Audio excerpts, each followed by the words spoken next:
¿Cómo presentar esta mesa? Puedo decir mesa de sectas queda raro, eso es una realidad. Seríamos 3 gurús. Seríamos 3 gurús o 4, me pongo algo más holgadito. Hago una presentación acá en uso horario. Miguel Pastorino, preséntese usted. ¿Cómo le va? Muy bien. Venía un poco agitado, pero bien. No, te veo enfervorizado, pero me gusta, mejor. No, es mi temperamento. Tengo sangre italiana por todos lados. Me dice, Miguel, ¿por qué esa vehemencia? Es la manera de ser. Con todos los temas ha sido bastante igual. O sea, perfecto. Pero la pasión no quita la capacidad de análisis ¿no? De hecho, la filosofía, que es a lo que me dedico, yo siempre me defino como profesor de filosofía. Hice mi grado y mi doctorado en filosofía. Siempre es un problema cuando te ponen filósofos los medios porque lo acotan, y en realidad para nosotros los filósofos son los que crean pensamiento nuevo, Kant, Hegel, Marx, Stuart Mill, pero nosotros somos profesionales de la filosofía en todo caso, ¿no? Trabajo en la UCU, doy clase en grado, en posgrado, todavía mantengo algunas horas en secundaria porque me gusta tener un pie con los adolescentes, te dan un balde de realidad. Bien. Y bueno, durante años he estudiado el fenómeno religioso en varias manifestaciones, sobre todo neopentecostales y las terapias New Age, y eso me ha llevado a estudiar el fenómeno sectario durante mucho tiempo, que ahora estoy un poquito de lejos, digamos en el día a día. También porque hemos formado otros profesionales, psicólogos y demás, que están más dedicados a ayudar a la gente que es afectada por este fenómeno. Un gusto. Igualmente. Mejor presentación, ya está. Sí. Oye, Groc, hazme una presentación de Miguel. Carlos Tapia, ¿cómo te va? ¿Cómo estás? Bueno, yo soy periodista, en este momento soy editor de la sección de Información Nacional del País, y ahí trabajé en el podcast sobre Antelo, que se publicó el año pasado con todo un equipo del diario. El diario tiene todo un sistema toda la idea de generar por lo menos un podcast fuerte por año. En su momento salió Andes, después salió Antelo, este año salió por el tema del 25 de agosto, también es un podcast por la independencia. Y bueno, estuvimos trabajando con Antelo, trabajé en el guión y también en la locución del podcast. Menú de investigación esa, porque hay mucha tela para cortar. Y tiene gran repercusión el podcast, muy escuchado. Veníamos hablando sí. Entre 250 y 300 mil. 273.000 me pasaron ahora y tiene 10.500 seguidores en Spotify. Una locura. Sí, la verdad que... Y un impacto se tiene que hablar. Muchísimo, y lo ha escuchado gente de otros países ahí también. Está. Donde hubo algún caso, por ejemplo en México, que hubo un caso el año pasado como bastante sonado, bueno, la gente lo empezó a escuchar ahí, ¿no? Porque es un fenómeno que es internacional. Y nuevas generaciones, a mí me pasó con mis estudiantes, que son uruguayos y que no tenían ni idea. Del caso, sí. claro. Y empezaron a rastrear gente que conocen, o sea, empezó a sonarles. Y muy Uruguay, claro, empezás a atar cabo y decís, conozco empezás a atar cabo y hay gente en todos lados. Fue lo que nos pasó, sí. Claro. Sí. Y a mi izquierda, ¿cómo lo presentamos? ¿Como escritor? ¿A Marcelo Di Lorenzo? Un gusto, Marcelo. El gusto es mío, y compartir con Miguel y con Carlos también. Capaz que estoy en esta mesa por haber escrito este libro, y entonces sí, como escritor, pero en realidad mi trayectoria es en lo educativo social, durante muchos años con los salesianos, y después otros 20 en la parte de gerencial, dinámicas corporativas en las organizaciones, responsabilidad social empresaria, ahora llamado de sostenibilidad. Y muy recientemente, empezando una etapa del júbilo. Muy bien. Es decir, ahí por marzo ya empecé a cerrar los circuitos. Me queda alguna asesoría así entre amigos para apoyar en dinámicas que ayuden a las organizaciones, pero ya a un perfil muy bajo. Y muchos proyectos familiares, también para despuntar el vicio educativo social que viví muchos años. Estoy en un centro educativo que se llama Los Tréboles. Yo soy directivo y fundador ahí hace 16 años, que ahí voy mucho a apoyar y a aportar todo lo que uno puede tener.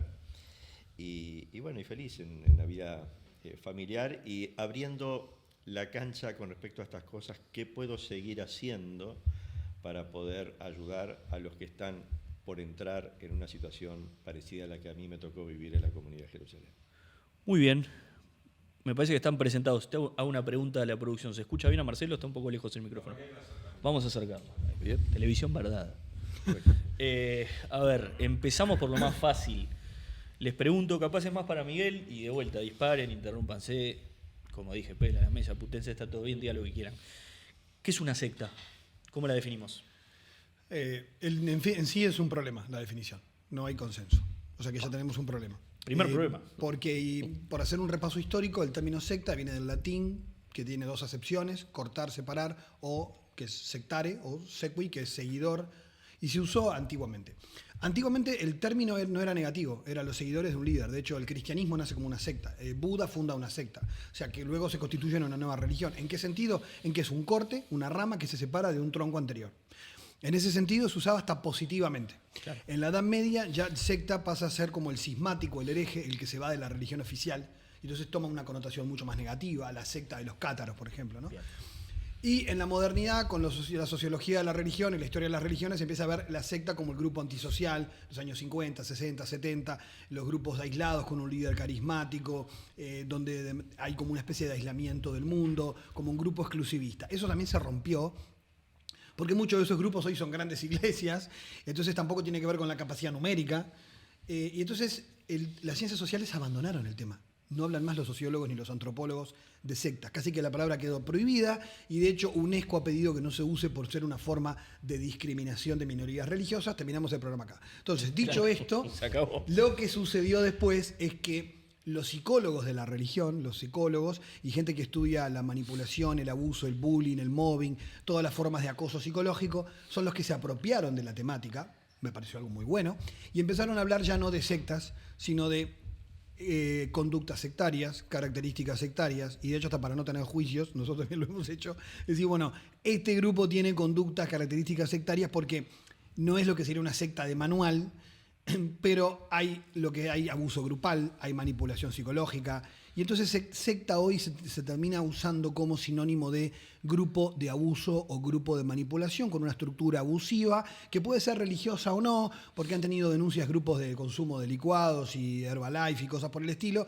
donde se da una dinámica muy similar, agrupaciones políticas, y entonces ya salís de lo religioso para no asociar siempre lo sectario a lo religioso, viendo que ese fenómeno de abuso y manipulación estructural de un líder que somete y donde pares que también manipulan, a veces consciente o inconscientemente, empieza como a permear la sociedad. Hoy, yo en los últimos años lo que más he estudiado son los nuevos gurús, influencers y nuevas terapias, que ahí es donde hoy se da la nueva dinámica sectaria y no tanto en los grupos religiosos. O sea, hoy las denuncias que antes teníamos de abuso, de manipulación, de estafa emocional, de coerción psíquica a la persona, se da en un ambiente mucho más fluido. ¿Sabes en qué pienso? Perdón. Sí. En este mundo capaz que conocen de emprendedores. Sí, medio, por supuesto. Tiene un aura medio de todo esto que En España se ha estudiado lo que se llama el coaching coercitivo. Okay. Muchos coach hoy son... Ojo, no hay que generalizar. Hay gente que hace esto con mucha seriedad, pero hoy, así como antes la religión era el caldo de cultivo para estas cosas, hoy el caldo de cultivo para la manipulación sectaria ya no está casi en la religión, sino que está en el mundo del coaching, de las terapias mágicas, que no tienen mucha validación científica, sanador holístico. Y ese ambiente hoy es un caldo de cultivo donde aparecen este tipo de fenómenos, lo cual no quiere decir que no siga existiendo en el mundo religioso, por supuesto, ¿no? Claro. Pienso que también el Internet ha sido un camino, como una puerta de entrada para todo eso. Sí, para Abrió. todo. Claro, lo que dice Miguel, o sea, empezó capaz que el concepto desde la religión, pero hoy se salpica en todos los ámbitos, ¿no? Claro. Marcelo, te pregunto algo. Voy a hablar del Marcelo que forma o ingresa a lo que era lo que conocimos como la Comunidad de Jerusalén, ¿es correcto? Sí. Que en términos, vamos a hablar mal un poquito, lo que después fue en jerga la secta de Antelo. ¿Hasta ahí vamos bien? Muchas veces lo que pasa es que ahora fuera del aire conversábamos un poco de eso. Parece que es gris el momento en el que vos empezás a formar parte, porque la realidad es que no hay, a veces hay ritos de iniciación y cosas así, pero el acercamiento no siempre es tan blanco o negro, ¿no? ¿Cómo vos empezás a formar parte o das pasos adentro de eso? Yo creo que el primer paso fue conocer a Antelo en el Juan 23 y apreciar su carisma, su don de gente, su simpatía, su atractivo espiritual. Yo después estuve con los salesianos formalmente en la institución religiosa salesiana. Bien. Él es salesiano, era salesiano. Y mi acercamiento a la comunidad de Jerusalén fue porque estaba cerca de él y donde estuviera él como líder, con toda esa propuesta, esa visión impresionante que tenía y que dejó a mucha gente admirada y a mucha gente con dolor al enterarse de lo que después pasó. Esa fue la puerta de entrada. Antelo nunca quiso formar ningún grupo sectario ni separarse de nada, al contrario. Quiso permanecer en la Iglesia Católica y tenía credenciales estupendas para hacerlo. Y también a la congregación salesiana. Quería formar parte de la familia salesiana. Estaba en contacto continuo. Fue director con 30 años de comunicación de la Conferencia Episcopal del Uruguay. Estuvo en la Conferencia Episcopal de Puebla. Estaba en contacto con todo el laicado más impactante de la espiritualidad católica uruguaya, entre ellos Alberto Metol Ferrer, ni más ni menos.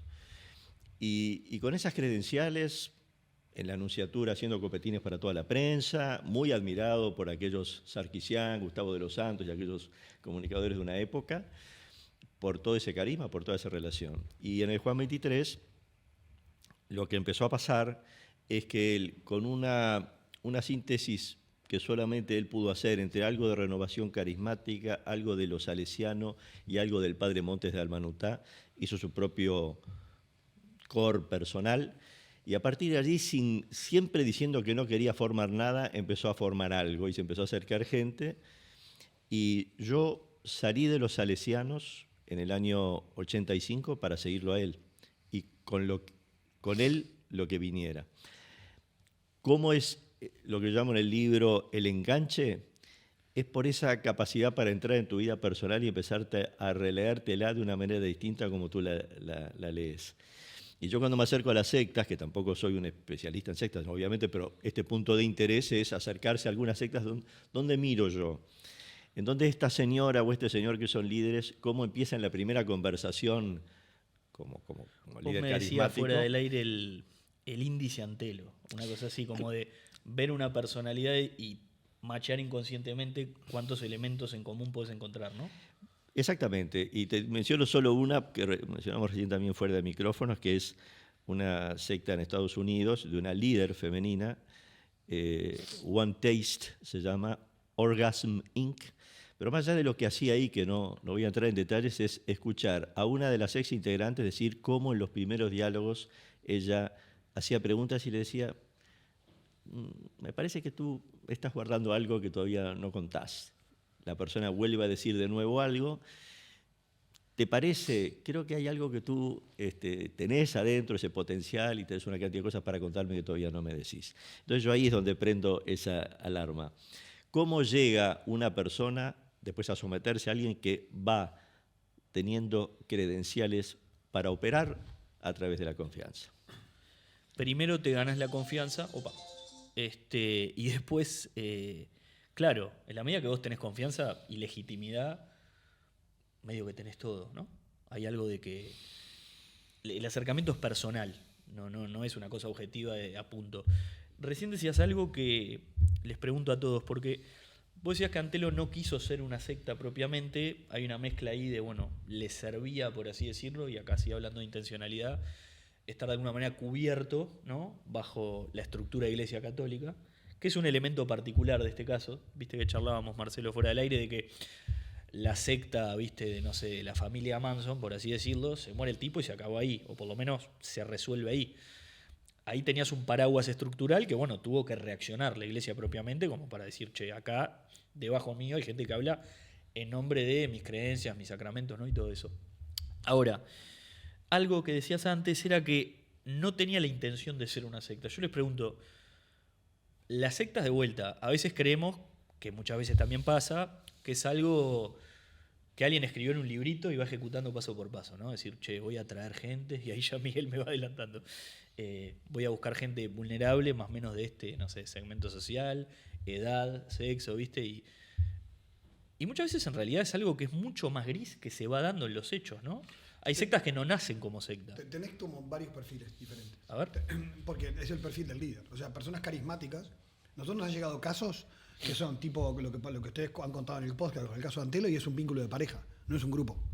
Y es exactamente lo mismo, ¿no? Y la familia se da cuenta qué le pasó a mi hija o a mi hijo, que le lavaron el cerebro. Claro, decís, porque hay un vínculo patológico. Entonces, tenés un tipo de perfil que es el estafador, que es el tipo que obviamente sabe lo que está haciendo, que no es en la mayoría de los casos, que son gente que arma un kiosco, digamos, sabe lo que está haciendo, sabe que no es verdad. El caso más conocido ha sido Pare de Sufrir en Brasil, que lo han investigado, y donde a los pastores se le dicen, miren que todo esto tienen que hacer este montaje para luego obtener esto, o sea, ahí está armado, ¿no? Bien. Entonces ahí vos tenés un caso donde ellos saben que la dimensión espiritual religiosa es una pantalla con otros fines. Ese es un tipo de agrupación y un tipo de liderazgo. Otro tipo de liderazgo es el liderazgo de tipo carismático, donde hay en Uruguay también casos de pastores que ha habido, empezando en los neopentecostales, donde la persona de verdad cree que es el enviado de Dios, cree que es el elegido y cree que en un momento Dios le llama a hacer, y creo que ese es un caso, a hacer ese tipo de misión, y no es que dice voy a fundar una secta, sino que lo que entiende es yo siento un llamado especial y nos sentimos los elegidos. A su vez, muchas personalidades de tipo narcisista también entienden que esas personas han sido puestas ahí para servirle a su misión y entonces se vuelve muy controlador y como en un vínculo de uno a uno lo hace solo que con 25, 30, 40. Entonces, ahí lo que tenés es un proceso de análisis que puedes hacer más psicopatológico del líder, donde la persona no tiene la intención de formar un grupo para... No, es más, podés destruirle el grupo. Y la persona siente que, bueno, Jesús también ya dijo que nos iban a perseguir y Claro. sigue alimentando el discurso paranoide, no importa lo que le pase, porque en realidad es un convencimiento muy personal. Lo que sí es verdad que hay que estudiar es que hay ciertos tipos de personalidad que en determinado tipo de operación de grupo los expertos han sacado de manual y vos lees, nos ha pasado toda la vida y decís, ¿no? Yo leo el caso Antelo, lo hago en cuadro sinóptico con otros casos en el mundo y decís que estudiaron en el mismo instituto. Y decís, no, Claro. en realidad son formas de operación a nivel de líder y grupo, a nivel humano, que ya uno podría estandarizarlas, pero no es que no creo que ellos tengan un plan, sino que tiene que ver con ese fenómeno, que ya que es una patología personal y luego una patología social que termina abusando de las personas, ¿no? Pero por eso, me parece que hay como muchos tipos de... Sí, en el caso de Antelo hay una construcción que empieza desde abajo y cada vez él gana popularidad y gana cada vez más adeptos y bueno, y eso es lo que hace que el tipo en un momento se sienta que es invencible, ¿no? Carlos, ¿qué es lo que más te sorprendió a vos de Antelo? Porque esta pregunta también puede ser para Marcelo, pero primero te quiero preguntar a vos que lo ves de afuera y con perspectiva del tiempo. No, Porque a mí, charlábamos recién, perdón, de eso de que con el diario del lunes, la cantidad de sectas que todos decimos, no, esto era obvio ahora. No, a mí, que tiene que ver con lo que decía él en cuanto al enganche, ¿no? A mí lo que me sorprendió es que se repetían en distintos testimonios de personas que habían formado parte de la comunidad de Jerusalén, que el mismo patrón en cuanto a las dificultades para salir. Que ellos sentían que si salían, en realidad no estaban solo traicionando a Antelo, ya sabiendo que Antelo era lo que era, ellos sentían que si se iban, en realidad estaban abandonando a Dios. Y eso me pareció sorprendente, porque eso es no era tan fácil irse. Incluso hay casos de gente que se va y vuelve 1, 2, 3, 4 veces, porque están como atrapados dentro de ese mundo, ¿no? Marcelo, ¿vos te sentís identificado con esto último? Esa sensación de salir. ¿En algún momento te encontraste vos con ese sentimiento de Sí, estoy... por supuesto, fui uno de los que también sentí eso. Como, si te vas, lo siento, pero te vas al infierno, ¿no? Para una persona que tiene fe y cree en eso y que es católico, la condenación eterna es el escenario peor, ¿no? Y estás recibiendo el análisis de parte de un confesor, director espiritual, que además, en determinado momento, sí quiere formar un grupo. Empieza como haciéndose el que no, pero después lo empieza a formar. Y de hecho, en un libro que escribe, que no está muy difundido, llama creo que 44, que fue la edad que lo escribió, en plenos momentos de crisis él relata su historia como si fuera un fundador.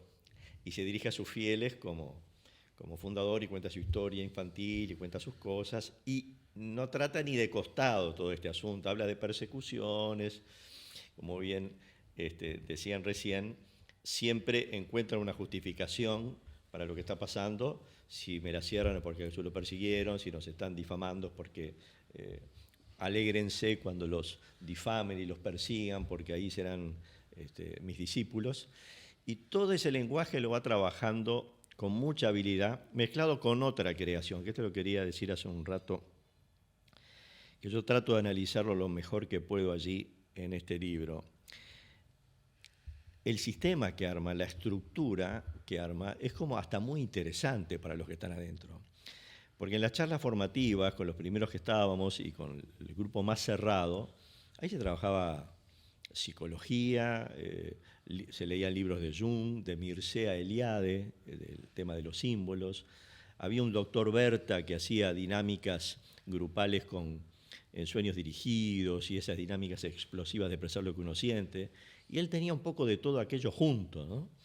Ahora, en determinado momento lo clave es que él acusa a una persona que estaba en la comunidad, que es la que yo llamo en el libro Eugenio, pero ya es conocido por el podcast su nombre y apellido real, lo acusa de ser el responsable, un agente del mal, del demonio, ni más ni menos, para destruir a todos nosotros y a la comunidad y a él mismo.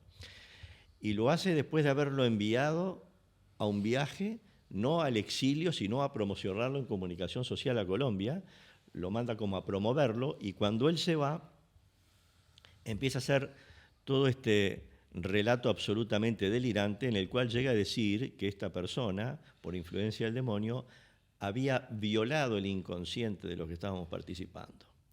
Entonces, actuaba en nosotros estableciendo conductas y reacciones porque había penetrado, literalmente penetrando hasta con connotación sexual, simbólicas, el inconsciente, y que de esa manera nos tenía capturados en un programa destructivo.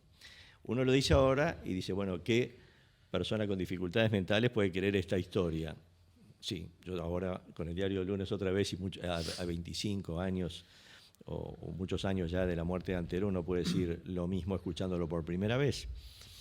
O como me decía alguno, ¿cómo no le pegaste cuando recibiste la primera terapia liberadora de los golpes? Y bueno, porque Antero logró una perversión perfecta. Yo te hago este mal que te va a producir un bien.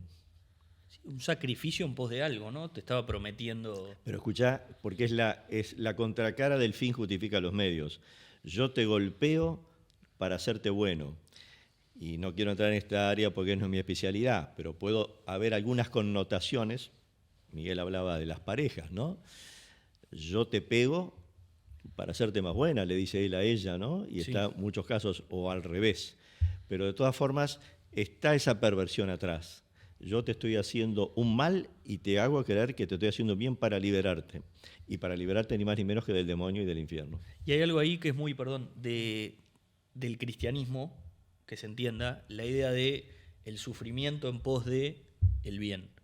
No estrictamente así, no hay una misa en la que venga uno te pega una piña, pero sí la idea de el sufrimiento como... El sufrimiento redentor. Exactamente. La gente entra a la iglesia y ve a una persona muerta en una cruz, ¿no? Entonces, igual eso tiene que ver también con... Hay como muchas teologías. De hecho, el cristianismo, su núcleo, no es que nosotros tenemos que sacrificar nada. El núcleo del cristianismo es que Dios se sacrifica para que vos te sientas amado, con lo cual no tenés que sacrificar absolutamente nada. Eso lo dice Benedicto XVI. El tema es que el catolicismo español que llegó a América Latina hace mucho tiempo... claro. Tenía una beta de cruce cultural con el Islam. O sea, hay cosas que hay que analizar como culturalmente. Y el tipo, porque no es, el cristianismo en América Latina no es el mismo que en Moscú. Entonces, claro, el cristianismo que tuvimos nosotros enfatizó mucho, también por sincretismo con las culturas indígenas, enfatizó mucho la cuestión del sacrificio, ¿no? Y eso en realidad viene de las culturas paganas, no del cristianismo. En las culturas paganas, casi todas las religiones, vos tenés que sacrificarte para aplacar a los dioses. Claro. En el cristianismo es al revés. Entonces, en realidad, el tema es que nunca terminás de liberarte de esa estructura antropológica tan básica de que Dios está esperando tu sacrificio. Y en eso es fácil de manipular la gente, claro, porque eso es una estructura antropológica muy arraigada en las culturas. Permitime acotar sí, una cosita, construyendo sobre lo que tú decís. Acá la gente pensará, bueno, ¿y estos por qué se juntaron? Yo lo voy a afirmar con fuerza.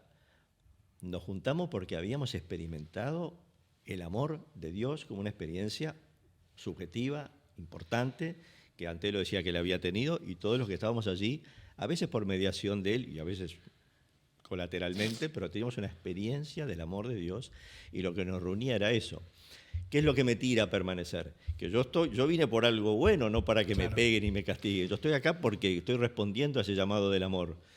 Y la relación con él también es relación de cordialidad, de afecto, de comunidad. Estamos hablando de una magnífica experiencia. Y cierro con esto. Acá es un tema clave. Y el tema de la espiritualidad del sufrimiento, Antelo, acusando a esta persona que después la convirtió en un chivo expiatorio, decía que él había pervertido la espiritualidad de la comunidad y la había convertido en una espiritualidad del sufrimiento. Antelo manejaba esto en un límite muy complejo y difícil, Jugaba al filo. y después le cambió el nombre a la comunidad. Porque la comunidad de Jerusalén tiene un origen que no lo voy a explicar ahora, digamos el sentido original, y después le puso Misioneras de Jesús Resucitado, porque la impronta del catolicismo no está en todo caso en la cruz, y sobre todo también en la cruz, pero una cruz redentora que es resurrección, que es lo que nos da la vida y el aliento. Hay una capacidad también, perdón, por parte de Antelo de una construcción narrativa. Sí. Es Claro. decir, que él, Totalmente. generó una historia de acá están los buenos, acá están los malos. Para salvarte tenés que hacer esto, que es como muy simple, pero tenía la complejidad de poder meterse en la cabeza de la gente como para que esa estructura calara de tal manera que no podían salir de ahí. Y lo que se da esto que dice Carlos, en los sistemas religiosos, o sea, siempre los nuevos líderes de tipo carismático y sectario, lo que hacen es tomar esas cosas que están en la religiosidad de la gente y las resignifican hacia el lugar que ellos quieren. Entonces, ¿qué pasa? Como yo te decía, en el cristianismo es todo lo contrario, en su naturaleza original. Sin embargo, vos tenés líderes, no solo en la Iglesia Católica, en el mundo evangélico pentecostal, vos tenés evangélicos que siguen un poco la línea tradicional y otros que te dicen, agarran una cita bíblica y dicen, pero Dios te está pidiendo que como así iba a sacrificar a su hijo Abraham, vos sacrifiques e hipoteques tu casa para la iglesia. Entonces yo te agarro la Biblia, le hago decir cualquier cosa. Entonces, obviamente, de hecho, por ejemplo, por poner una imagen que siempre se usa, el discípulo de Jesús carga la cruz. Si vos vas a la exégesis del Nuevo Testamento, de lo que Jesús hablaba en el siglo I era que quien lo sigue a él va a cargar la cruz, es decir, si a mí me dieron palo, van a venir por ustedes. En el fondo está advirtiendo de la persecución romana que era la que se daba en la época y judía. Entonces está haciendo una advertencia en contexto de que seguir a Jesús y serle fiel a su mensaje va a traer problemas. Pero no es que Dios te va a mandar un sufrimiento, eso sería absurdo.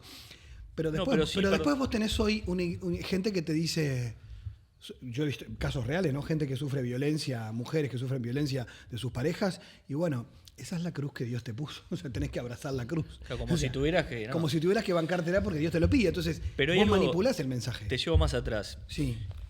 El otro día hablamos de series recién, me cuelgo con las series de vikingos. Y en religiones que no tienen un sorete que ver, sí, pues es está anterior. la idea de ofrenda. Sí, claro. Entonces, hay algo de la naturaleza humana de yo poner a disposición parte de mi dolor en pos de algo, que ahí evidentemente es un caldo de cultivo para las sectas, ¿no? Pero es que en toda dimensión, de hecho, las dimensiones religiosas más antiguas, porque la religión aparece ya en el Paleolítico, las primeras creencias o ritos nacen de la propia naturaleza humana. O sea, claro. El ser humano es un ser religioso, después viene la construcción social Del institucional. baile de ¿no? la lluvia en adelante. Pero, a ver, hay datos antropológicos de que la gente se sepultaba en el Paleolítico con herramientas para un viaje, es decir, para una vida de ultratumba. O sea, las creencias en el Homo sapiens están desde origen, ¿no? Ahora, cuando vos tenés esas estructuras comunes de la ofrenda, ¿por qué? Porque la religión es una relación. Salvo en el budismo, que es una religión agnóstica, igual hay un sentido de trascendencia. Igual, aunque no hay Dios en el budismo, hay una cuestión así también de sacrificio y de ofrenda al cosmos, al universo. ¿Por qué? Porque de alguna manera todos los vínculos humanos son esos, son relaciones donde damos, recibimos, y entonces cuando la relación es asimétrica, el que tiene más poder puede exigir más. Y acá viene el peligro. El líder sectario, en el caso de Antelo, en el caso de algunos pastores neopentecostales, o en el caso de algunos gurús, como pasó con algunos casos recientes, ellos son la voz de Dios. Entonces a Dios no le decís que no. Eso es lo terrible. Claro. Que lo decía en la película sobre el caso de los abusos, ¿no? en Boston, de la Iglesia Católica. Es decir, bueno, cuando un sacerdote abusa, ¿no? Es decir, cuando te dice que es la voluntad de Dios, o sea, vos, una persona creyente, ante eso, está en una desigualdad tremenda de poder, porque los abusos son relaciones de poder, son relaciones asimétricas. O sea, eso nunca se da entre pares, con esa facilidad. Siempre hay un lugar donde el otro está en un pedestal y te pide algo que además te dice, mi palabra es la voluntad de Dios, loco, eso es tremendo. Claro. Y además en el caso de Antelo, más allá de eso, era una persona sumamente conocida, es decir, y sumamente respaldada por la iglesia. Claro, totalmente legitimada, era el que daba la Santa Misa a todos los... En Canal 4, es decir, lo conocía todo el mundo. Era difícil ir a enfrentar... Bueno, podías enfrentarte, pero tenías que salirte de la religión y no te querés salir de la religión. Es como todo complejo, ¿no? Y hay gente que es interesante, yo alguna mención hago también en este libro, de personas que vieron la jugada. no el alcance que tuvo después. Que la vieron de antes, decís. Sí. Los compañeros de seminario ya veían conductas de seminario, quiere decir la casa de estudios de los salesianos, la casa de formación salesiana, vieron conductas de aislamiento, de actitud soberbia, altanera, de definir por este lado está la verdad y yo voy atrás de ella y ustedes hagan fila. Ese tipo de cosas fueron apareciendo. Y también en relación a la pastoral diocesana, la pastoral de Montevideo, hubo curas, aunque no eran de la misma congregación, que empezaron a ver conductas también de separarse de lo que estaban haciendo como pastoral de conjunto, digamos así. Aunque Antelo era difícil de identificar porque él estaba liderando también la actividad. Entonces aquí hay que resaltar algunos nombres que creo que es importante, porque la Iglesia creo que tuvo mucha confusión y fue complejo el tema y sigue siéndolo hasta hoy, por algo muchos no quieren hablar hasta hoy, que provocó mucho dolor, pero hay lecciones que hay que aprender. Hubo curas que la vieron clara cuando empezaron a despertar estos acontecimientos y enseguida empezaron a tomar posición. Se me ocurre ahora un sacerdote que falleció hace poco, que yo lo menciono en la segunda edición, que es el padre Paul Davesí, que fue un sacerdote del clero secular montevideano, digamos, de una generación muy potente de sacerdotes en la arquidiócesis de Montevideo, que él se quedó acompañando a Gotardi cuando se dio el momento de crisis, pero siempre marcó la distancia con respecto a cosas que no veía bien de esta comunidad y de Antelo. Porque lo que hizo Gotardi al convocar, cuando empiezan los rumores en búsqueda... ¿Me pones en contexto de quién es Gotardi para...? Monseñor José Gotardi fue el arzobispo de Montevideo. Perfecto. ¿Quién era Sturla ahora? Ahí está. Exacto, Ahí está. con la diferencia que El Sturla de los Sturla tiempos. con la diferencia que Sturla es cardenal, Claro. que es un estatus Claro, bien. es un estatus no sacramental sino político, pero él va al consistorio Claro. cardenalicio y Gotardi no. Pero sí fue durante muchos años un salesiano, aparte de sencillo. Los que lo conocimos sabemos que le gustaban mucho los motores, que era un gran constructor, aparte de una imagen hierática que él tenía externamente, era un hombre muy a la mano. Y él convocó a un tribunal eclesiástico a fines del 93, porque a principio del 93, y acá vaya un reconocimiento a la prensa, empezó a aparecer en un semanario.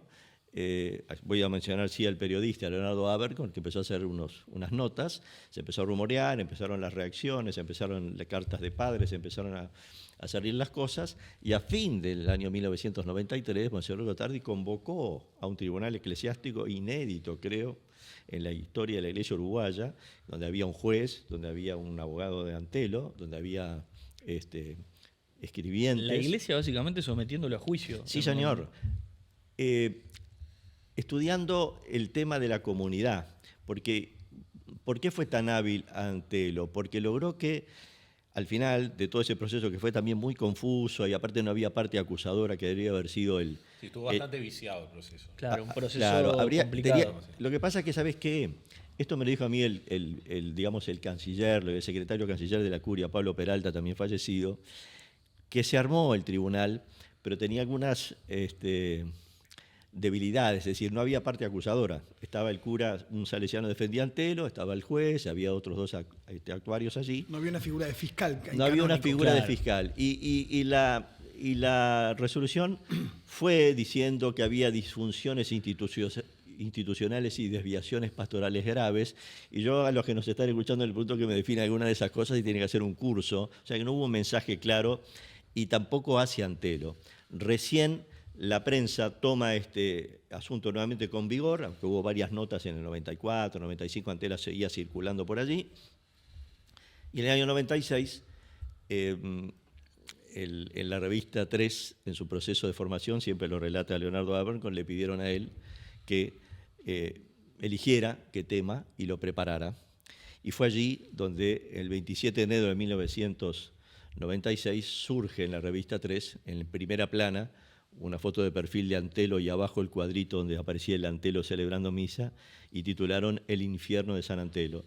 Y adentro los testimonios, entre ellos los del hijo del expresidente Tabaré Vázquez, Álvaro Vázquez, que fue integrante de la comunidad y que conocí en La Teja hace muchos años, y otros testimonios, especialmente el de Ana Coitiño, también fallecida, joven, que fue la que dijo: yo voy a hablar de los abusos sexuales a las mujeres. Entonces tuvo el aval entonces de Alejandro Blut para Leonardo Abercorn poder publicar esto, e inmediatamente Sergio Sacomani, conocido locutor y trabajando en un programa Nuevo Tiempo, en una radio, con Traverso, con Never Araujo, según recuerdo, trajo a Leonardo Abercorn a la radio. Y a presentar esto. A hablar de este artículo que había hecho hace pocos días. Y inmediatamente aparece al aire Daniel Corrasoli, que es un psicólogo que atendió a muchas víctimas y empezó a hablar. Entonces, a razón de esto, de lo que publicó la prensa y de lo que fue este programa, la justicia uruguaya actuó de oficio, no hubo ninguna denuncia. Había habido conversaciones con líderes religiosos y comentarios, pero el director nacional del Ministerio de Educación y Cultura llamó al fiscal general y le dijo: vamos a actuar con eso. Y actuaron de oficio y empezó el proceso con el juez Balcaldi y la fiscal Cristina González en febrero, inmediatamente, Al toque. que terminó con el procesamiento de Antelo en octubre por lesiones privadas y violencia privada y lesiones personales. Carlos. Y él se muere sin sentencia firme. Ahí está. Estaba en pleno juicio porque tenía cáncer. Te hago una pregunta, perdón. Te termino Dale. la parte judicial, complementando lo que está diciendo Carlos. No terminó con sentencia firme, pero como ellos apelaron después del primer procesamiento, primera instancia, el Tribunal de Apelaciones se tomó unos meses y dijo: por unanimidad, siga el proceso. Apelaron a la Suprema Corte de Justicia y por mayoría dijo: siga el proceso, y Antelo se murió a los 15 días. Al toque. Carlos, ¿con cuántas, quiero decir, víctimas, ¿no? Hablaron para el podcast. No te puedo decir, pero muchas. Muchas. Sí, Está bien decir víctimas. Muchas que no quisieron, Ahí pero hay muchas que no quisieron, pero igual hablaron en off y nos permitieron reconstruir la historia. Incluso hay otras que no quisieron hablar, pero nos dieron testimonio y nosotros reconstruimos el testimonio grabando las voces. También nosotros tomamos testimonios que había en el expediente, que había muchos testimonios. El expediente era enorme, Y también ¿no? con actores los pudimos reproducir también. Claro. Y después lo que hicimos, ahora que él estaba hablando de eso, hicimos como un trabajo también a ver qué podíamos sumar más allá de la historia. Entonces reconstruimos un poco cómo trabajaron los periodistas con ese tema. Entrevistamos a Abercorn, a otros periodistas también. Y no sé qué más me preguntabas. No, sí. la cantidad de víctimas. No, la porque- cantidad de víctimas es un montón. Innumerable. Y lo que tiene es que es el mismo testimonio. Eso te iba a Es preguntar. decir, se ¿Cuál es repiten los patrones de hostigamiento por los que pasaban todos ellos, ¿no? Y después hay una cosa que sucede en los grupos sectarios, que a veces hay como, digamos, como círculos concéntricos en la gente que está. Y no todos pasaron por lo mismo. Entonces siempre hay un grupo más periférico que cuando entra en crisis la comunidad no entiende lo que está pasando. Porque efectivamente no vivieron eso. Entonces muchas generaciones más jóvenes que habían entrado a la comunidad vivieron esto de un modo terrible, porque estaba el cuadro de Antelo, vos lo admirás, es el fundador, y vos viviste una vida de fe normal, nunca nadie te hizo nada. Y eso pasa en algunos grupos, que hay como círculos. Cuanto más íntimo es el círculo, más manipulable es. Y es donde se concentran las decisiones de poder. Entonces eso a veces funciona, el último círculo o el penúltimo funcionan como pantalla también para el líder. Porque de alguna manera vos ahí no vas a encontrar nada, ¿no? Eso a veces se da de modo planificado y a veces se da de modo natural porque vos no podés hacer ese tipo de cosas con gente que recién entra. Sino que lo haces con el círculo que de algún modo está como más pegado al líder, ¿no? Sí, que hay una sensación ya de cercanía. De pertenencia. Y hay una cosa que quedó hoy por el camino que iba a comentar.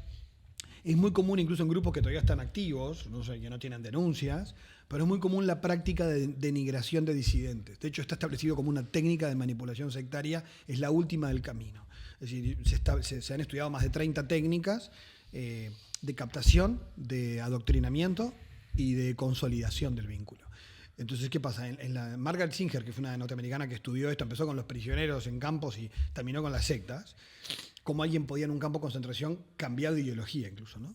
Volverse, aliado de su torturador. Eso es tremendo. Y en el último momento lo que haces es decir, no, pero por ejemplo, Marcelo estaba entre nosotros, pero ya no es de los nuestros. ¿Por qué? Porque ha sido tomado por el mal. Entonces, ¿qué pasa? Todos los que éramos amigos del estoy imaginando, te dejo de saludar, no te llamo ni para tu cumpleaños. No, y porque si era gente que además tenía contactos interfamiliares. Claro. Digo.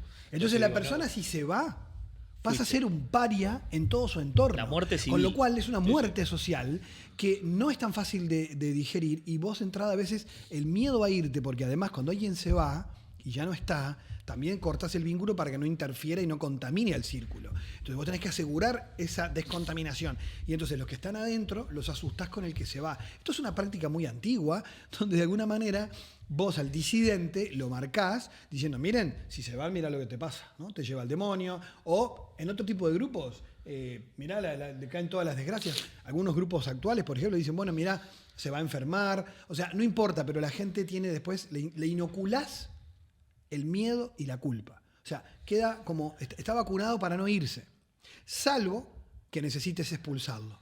Y entonces ahí le inventás una salida, ¿no? Claro. Lo expulsás porque vos necesitas sacarlo porque este tipo te complica, ¿no? Más parecido al caso que mencionaba Sí. Marcelo recién con el nombre de Eugenio, ¿no? Esa idea de alguien que decís, este es el demonio ahora. Sí, y lo dejaron, yo lo menciono porque fue en el momento, Antelo escribe una carta fulminante al episcopado de Colombia para que nunca sea ordenado, en una carilla muy bien escrita, porque Antelo escribía muy bien, aparte de hablar muy bien, donde escribe realmente a esta persona, Eugenio, de una manera que ningún obispo se iba a animar. De todas maneras, el líder de la comunidad, el padre Jaramillo, al cual Antelo envió a Eugenio, le devuelve una carta diciendo, pero ¿cómo? ¿Me mandaste a este muchacho para acá y ahora resulta que es todo esto? Claro, que no ¿Cómo se paria. compatibiliza este asunto? Como la primera confrontación efectiva que tuvo, en ese caso, Antelo con la misma persona de la Renovación Carismática en Colombia, a la cual había sido enviado Mauricio. Claro, y es raro porque que empiecen a contradecir también saca ese espíritu más megalómano. Te quería preguntar, Carlos, si a partir del podcast de esta secta le llegaron al diario, ¿viste? Mensajes de esto pasa acá, ¿viste? Que a partir de un caso uno empieza... Sí, alguna cosa así, algún nada elemento. muy grande, la verdad. Sí, lo que pasó con el podcast me parece que mucha gente sí... primero se acercó a la historia, Seguro. ¿tá? Lo que permitió después profundizar en el libro, que es muy detallado. Pero también lo que pasó es que generó como una voz de alerta sobre la situación, me parece. Sí, por algunos comentarios que nos han llegado. Incluso gente que no había querido participar del podcast, luego nos escribió que les hubiera gustado participar. Bueno, ya estaba cerrado. Claro, o sea, ya estaba hecho. Era complicado. Y otra novedad que tiene, que yo me había olvidado decir hoy, es que hay una parte de la comunidad se cierra en Uruguay, pero hay una parte que sigue funcionando en Chile y nosotros pudimos hablar con un ¿Hasta grupo de hoy mujeres. activa en Chile? Sí, activa en Wow. Chile, sí. Sí, Eso totalmente. perdón, lo voy a decir Sí. porque está Carlos acá, pero ya se lo dije a él. Es un gran mérito del podcast. El podcast hizo hablar. Yo en ese caso no presté la voz, pero di los contactos. Pero hicieron hablar al padre Daniel Kerber, que es párroco en este momento de la parroquia Estela-Maris y fue víctima. Una historia espeluznante. impresionante. la de Que no- Kerber. Se que- va a Brasil. Pero no digo por qué el persiguen. mérito, que escuchan el podcast, porque Kerber no había hablado de eso. Sí. Y ahí, como testigo y víctima, Se habló con anima- mucha sinceridad. Y eso fue un mérito de ellos. Total. También lograron que hablara Sturla, en nombre de la iglesia. Tenía que dar una explicación. Y después, el otro gran mérito es que permitieron, y ahora voy a decir el nombre completo, porque no lo dije en el libro, pero ahora estamos. Dale. Mauricio San Pietro, Es Eugenio. Que que es decía el hoy. Eugenio Ahí que está. yo dije en el año 2016, y cuando salió al aire con el podcast, bueno, ¿qué vamos a hacer tanto está. misterio? Basta de Sí, Ya se nosotros sabe. hablamos con él. Pero y a él la aceptó, vez, ¿no? a la vez Ok. es una manera de reivindicarlo. Yo di el nombre, ellos se acercaron y estuvo a punto de dar su voz, pero era muy traumático para él y a último momento Prefirió dio marcha no, atrás. sí. Él, que vive con su familia, nunca pudo ser sacerdote por esta insidia perversa de Antelo, sigue trabajando en comunidades católicas, con la gente del Camino, los llamados neocatecumenales, una obra magnífica, persona de bien, que está allí, que tiene varios hermanos que también lo han acompañado mucho en este momento de dolor. Y el otro mérito, de los tantos méritos que tiene el podcast, es que hacen hablar a dos integrantes femeninas que están en Chile, una uruguaya y otra chilena, que de alguna manera nos dicen, sin que nadie las apremie a hacerlo, que hicieron una revisión y que no están pegadas a la figura de Antelo, o sea, que no sigue la secta de Antelo golpeando gente por allí. Ellas ahora están dedicadas, ahí en Venezuela y creo que también en San Leopoldo, Brasil, a trabajar justamente sobre todo con mujeres que han sido destratadas y han sido abusadas. No obstante, nunca pudieron volver a Uruguay, ¿no? Y ¿Por según qué?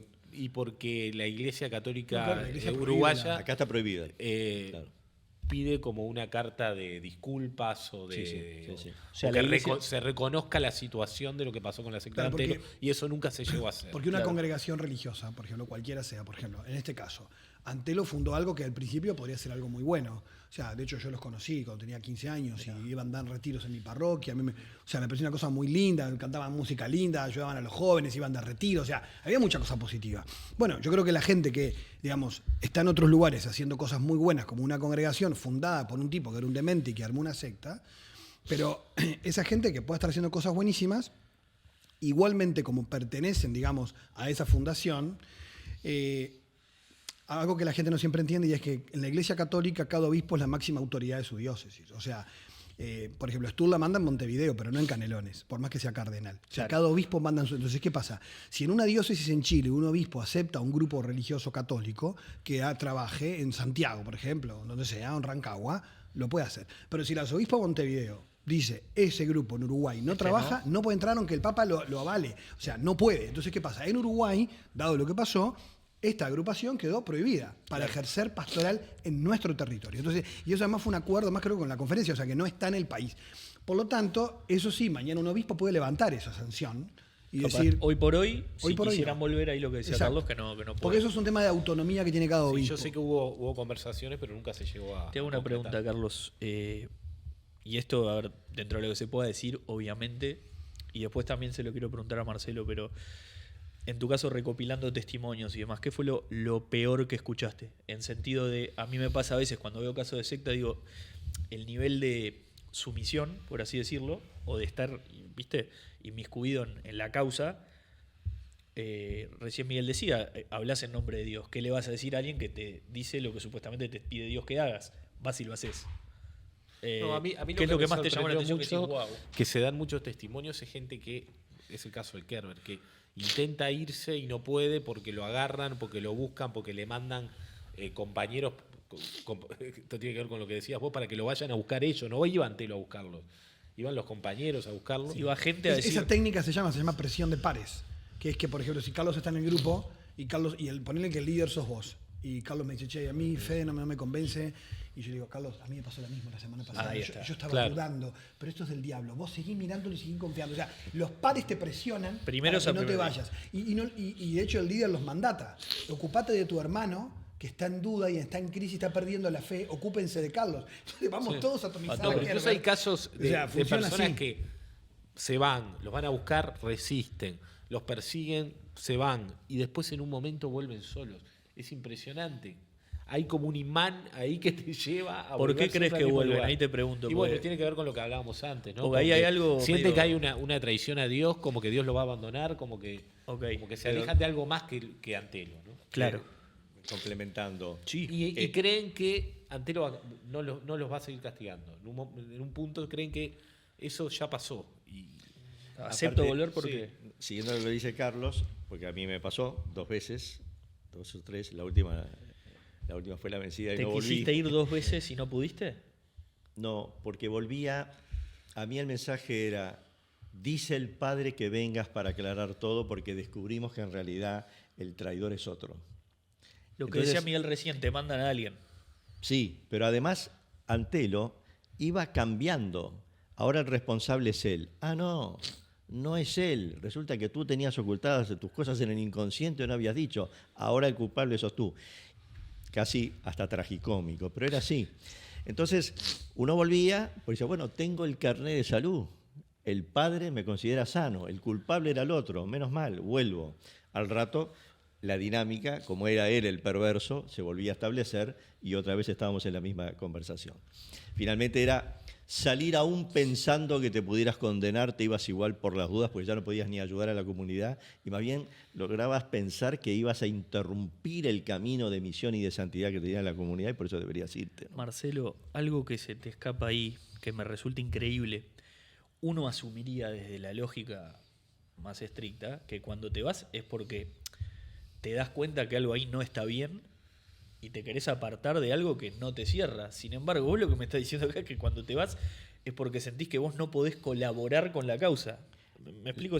Lamentablemente no guardé copia porque no había confabulación como quisieron acusar dentro de la comunidad a las que permanecían fieles, que éramos unos confabuladores, que lo desmintió por supuesto el proceso penal porque el juez Valcaldi en el auto de procesamiento dicen: acá hay gente que había ido hace 6 años, hace 4, hace 3, uno está en la India, otro está tal, y todos repiten lo mismo. Pero acá el punto fundamental para mí es la forma en que tú volvés a ser capturado, porque yo le agradecí a Antelo cuando me fui.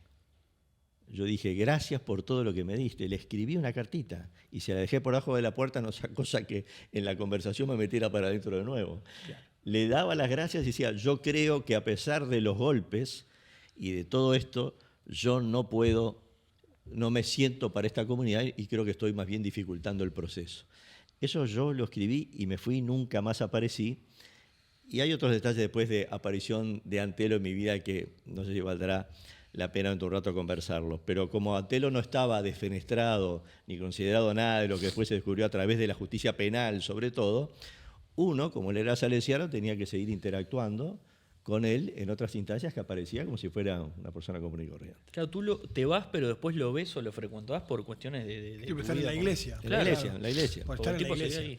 Acá hay un tema también que es complicado, y es que los líderes, cuando generan esto, generan la culpa de tal manera que incluso vos te vas a sabiendas de que el problema sos tú. No es que te vas decepcionado. Es que encima eso la culpa... Entonces, ¿qué pasa? Esto funciona como en algunas pseudoterapias. Te lo hago fácil como funciona hoy, que mucha gente te lo hace. Bien. Fede, vos viniste al tratamiento. Sí. ¿No te sanaste? Es por tu falta de fe. Vos no estás al nivel de este grupo. ¿Entendés? Entonces, yo veo que vos me estás cuestionando. Yo digo, pasa que a vos no te va a funcionar porque vos no tenés la mente abierta como el resto del grupo. Entonces, lo traducís en cristiano y es no tenés la santidad, claro, o no tenés el nivel de entrega. O sea, siempre el problema no está en el líder, el problema está en ti. Entonces, y además fidelizás al resto cuando entonces haces eso, fidelizás ¿no? a los otros porque claro, entonces descubrimos que él no estaba al nivel de este grupo de elite espiritual. Y por otro lado, repetís en la cámara de eco, nosotros somos unos cracks. Y el que, claro, y el que se va o con la culpa de que hizo daño, o con la culpa de que, o con la frustración de que no era para esto. Entonces nunca es un enemigo, está controlado. Aunque esté lejos, está controlado porque lo inoculó la culpa. O yo no estaba para esta misión tan importante. Pero es una forma que hoy funciona en el mundo de las terapias como una forma de que no me denuncies, de que yo te vendí un producto y no funcionó. Claro. Fue falta de fe, falta de pensamiento positivo, es que no le pusiste toda la onda. Sí, que no te metiste en la dinámica. Pero yo nunca fallo, o sea, el líder nunca falla. Claro. No, el método nunca falla. Si yo te vendo la culpa algo, siempre está en el paciente, está en el adepto, está en el discípulo. Ahí. Entonces es tremendo porque la persona además nunca va generalmente a denunciar, porque siente que el problema es ella. Eso es lo difícil de las víctimas. Eso lo escuchaste vos, Carlos, también en alguna... Porque ahora Marcelo, dentro de su testimonio, un poco lo contaba. ¿Ese patrón también lo viste repetido? Sí, en todas. De decir, yo cuando me fui soy el problema. Yo no escuché ningún testimonio, bueno, capaz que alguno, pero digo, la mayoría de los testimonios es... me fui y volví, por lo menos una vez me fui y volví. Nadie se fue seguro de que este tipo no me puede pegar. Había un caso en Uruguay de un grupo, Maestro Roland, un caso en una pirámide, unas energías. Las señoras que habían sido adeptas y que habían tenido casos de abuso, eran mayores de edad, pero claro, pero un abuso psicológico total y sexual. Les había adoctrinado que él podía entrar en sus sueños y de algún modo había una persecución. Entonces, estos casos cuando llegaron a un psicólogo que nos lo trajo, nos compartió esto, claro, la persona dejó el grupo, pero el líder sigue controlando por distintos mecanismos de creencias, que pueden ser X, ¿no? Pero hay un control. Era Freddy Krueger. Sería increíble. Porque hay un control sobre el otro. Y a veces la gente subestima que quien entra en estos grupos debe ser porque tiene algún problema. Y vos haces el rastreo, cualquiera de nosotros en un momento X entra en un proceso que además lo ves en los vínculos. O sea, las mujeres que no denuncian a los tipos que las maltratan y que las abusan y vuelven con ellos. O sea, hay una dependencia que se establece y se genera en el vínculo que hace que sea difícil salir. E incluso aunque sea la persona que sabés que te va a volver a castigar. Pero en el fondo creés que esta vez te perdona, porque además encima fuiste vos el que por pecador te alejaste. Entonces, la dinámica es muy perversa, porque la persona que vuelve, casi que vuelve pidiendo perdón, o de algún modo, mirá, estamos reviendo tu situación, pero es como que vos estás en manos del veredicto final del líder, que después cambia de vuelta en una dinámica de premio-castigo, donde vos terminás sintiendo que vos mereces el castigo. O sea, es tremendo. Es una locura eso. Un aportecito Sí. que me parece importante, porque la gente a veces puede preguntar, se preguntan, varios me lo han preguntado, ¿por qué se ensañó tanto con esta persona Mauricio?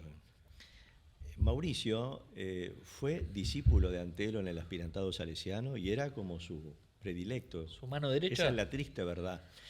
Y cuando Mauricio hizo algún cuestionamiento a Antelo, porque Antelo estaba diciendo en reuniones públicas cosas que él le había dicho en el ámbito de la confesión, y Mauricio lo encaró. Y también vio algunas conductas que ya empezaban, no al nivel de después, pero empezaban a ser un poco sospechosas en relación con las muchachas. Y además hizo algún cuestionamiento con respecto a, pero bien, la espiritualidad, en fin, por qué íbamos a tal lugar y no hacíamos determinadas obras. Y eso al poder espiritual lo trastorna, evidentemente, ¿no? Y se sintió como que iba a ser una competencia, digamos así, que no era así para nada. Le decía sombra. Exactamente, el ensañamiento empieza por allí, por considerarlo a alguien que se había atrevido a hacerle algún cuestionamiento o pregunta buscando construir, no para separarse.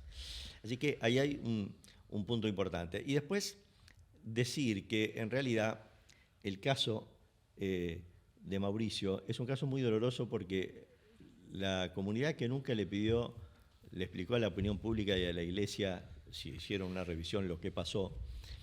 Tampoco la Iglesia capaz que en todo lo que debería haber sido haya dicho, bueno, nosotros no estuvimos a la altura. Hicimos el juicio, pero Antelo quedó en una situación muy ambigua durante mucho tiempo. Algunos sacerdotes hablaron con mucha claridad, pero el resultado del juicio eclesiástico fue muy confuso y ambiguo, y al final fue la justicia civil y penal la que llegó a ponerle el cascabel al gato para que la cosa terminara. Entonces, hay curas como el padre Félix Irureta, recordado director del Instituto Juan XXIII, muy valiente, que dijo las cosas. Porque esto lleva a nivel de Vaticano. Gottardi estaba con una presión tremenda porque él disolvió a la comunidad y el Vaticano la quería habilitar de nuevo. Eso es increíble. Y él volvió a apelar al Vaticano que no, que él se mantenía en su posición. Y él además estando acá, o sea, digamos, soy el Lo que pasa es que ahí había también un contexto sociopolítico interesante de entender.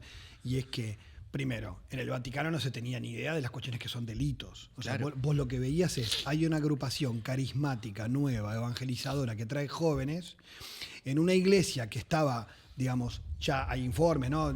Digamos, muy inclinada hacia lo social y a veces vinculada a lo ideológico de izquierda.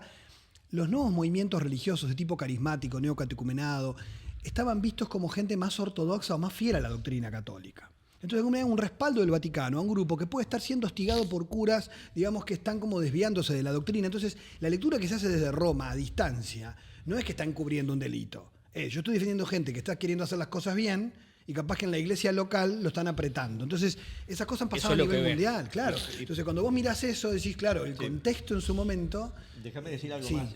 Perfecto lo que dice Miguel y aparte muy aclaratorio.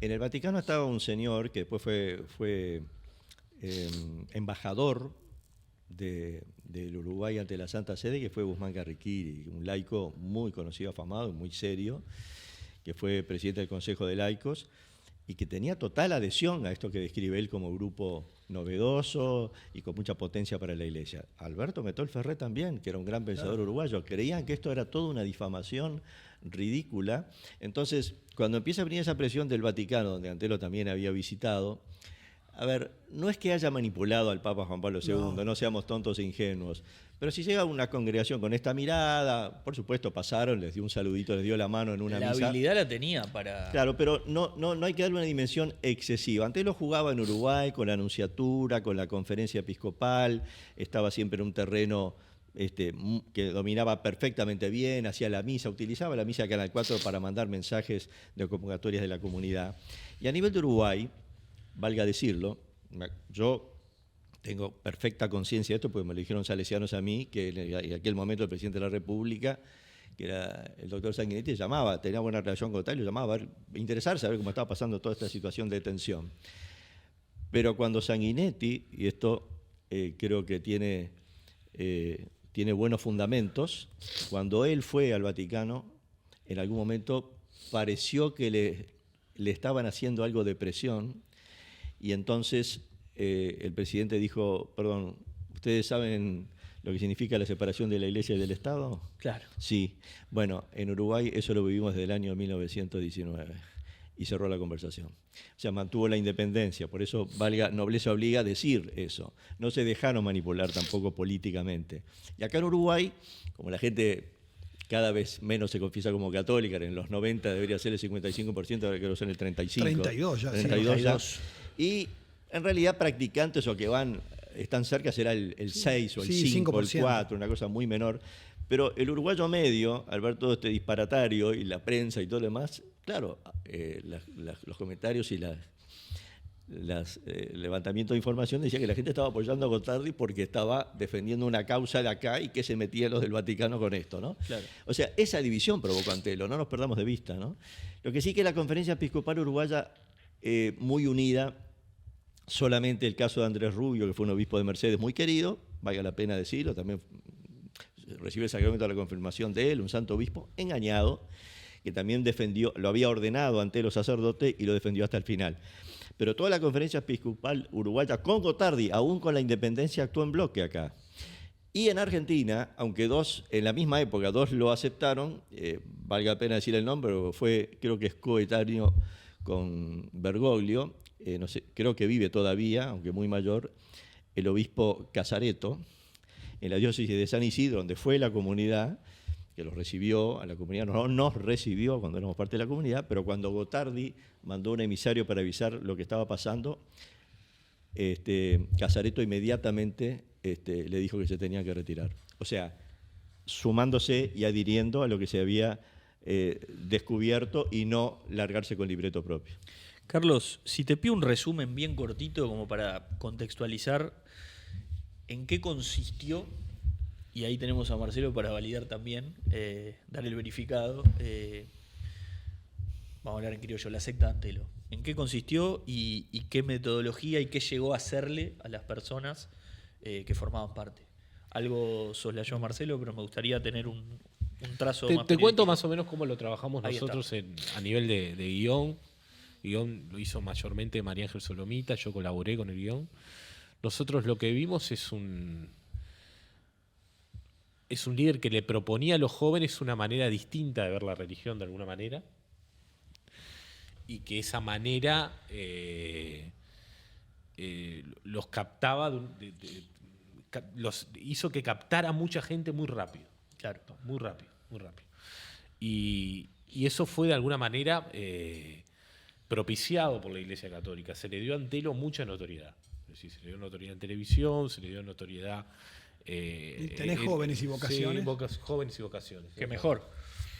Y que a partir de que pasaba el tiempo se convirtió eso en una secta. Yo no tengo claro que al principio, lo que vos decías al principio, haya sido una secta. Yo creo que él se ve cada vez con más poder y eso lleva a que eso se convierta en una secta.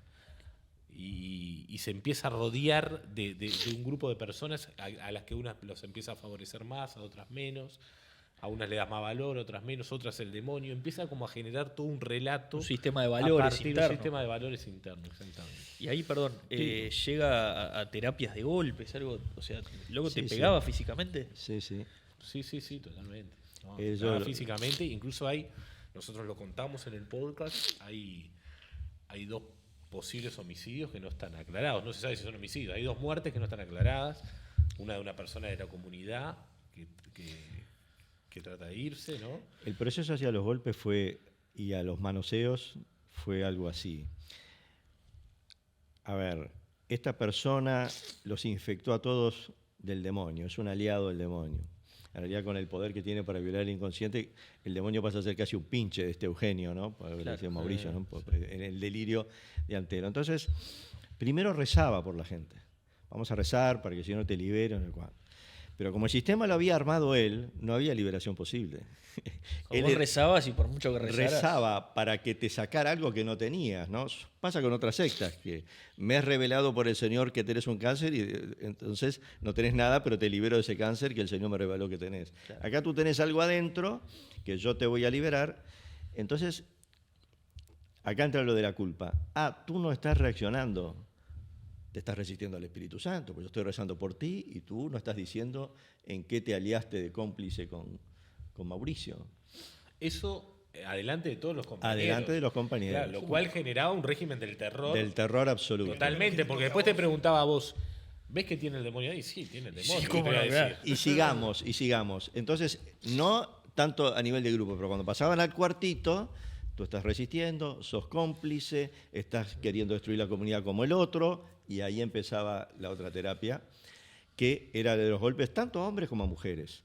Y los manoseos eran tanto a hombres como a mujeres, para liberarlos de las perversiones que esta persona, instrumento del demonio, te había hecho. Cuando tú decís terapia de golpes, y perdón que me ponga específico, pero sí, me parece que está bueno entenderlo porque es importante entender el grado de perversión que puede agarrar un ser humano en la medida que vos decías recién, Carlos, que va ganando poder y él va percibiendo que del otro lado hay un retorno a eso, ¿no?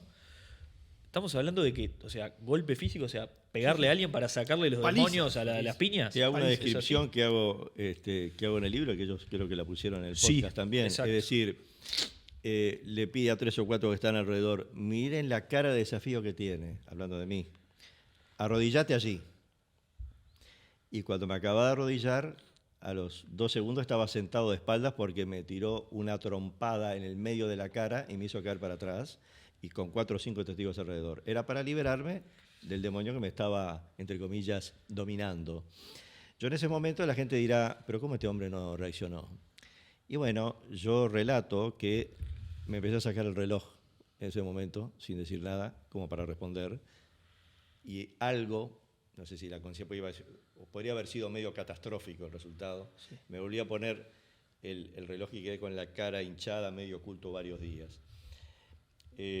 Al padre Kerber, él lo dice, no es que lo diga yo, casi lo ahorca realmente por ponerle el puño contra con una bufanda o contra la pared.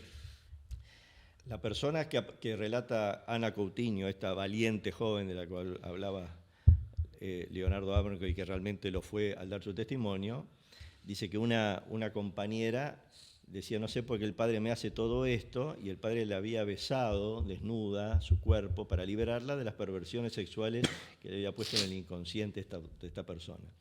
Esto que parece tan delirante, volvemos para atrás, es como un proceso de confianza en el cual todo esto es posible, razonable, y que forma parte de una, entre comillas, terapia muy poco ortodoxa, obviamente. Sí, claro, terapia delictiva, digamos. Delictiva, sí. Claro, yo tengo un amigo que estuvo, que también...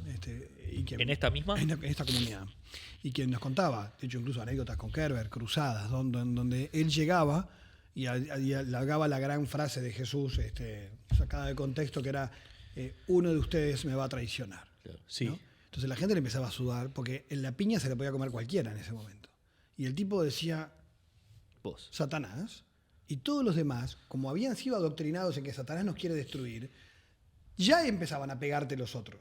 Porque había un mandato.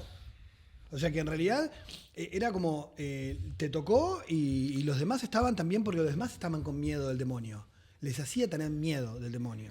Entonces, mirá dónde está en él. Y bueno, hay que... ¿no? Yo me fui a punto, cuando me escapé de Buenos Aires, el relato de la fuga fue de allá. Fugado, ¿no? Sí, estamos claro. hablando de sí. que fuiste por lo bajo. Yo lo cuento acá en un capítulo que se llama La Fuga. Ya declarado que yo era culpable, me tenía que ir para no molestar más. El que se fue a Colombia alguna vez te tocó ser vos.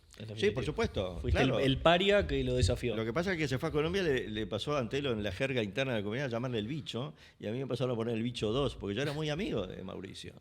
Y gracias a la vida, por decirlo me pude reencontrar con él después de 30 años y poder repasar juntos y recomponer la historia. Pero cuando yo me voy, en las últimas, entre comillas, por favor, sí. más que terapias, vamos a decir, metodologías agresivas y delictivas, en medio de las patadas al tobillo en ese caso, él dice, frente a unas que estaban al lado, ¿vos querés que pasen todos a pegarte?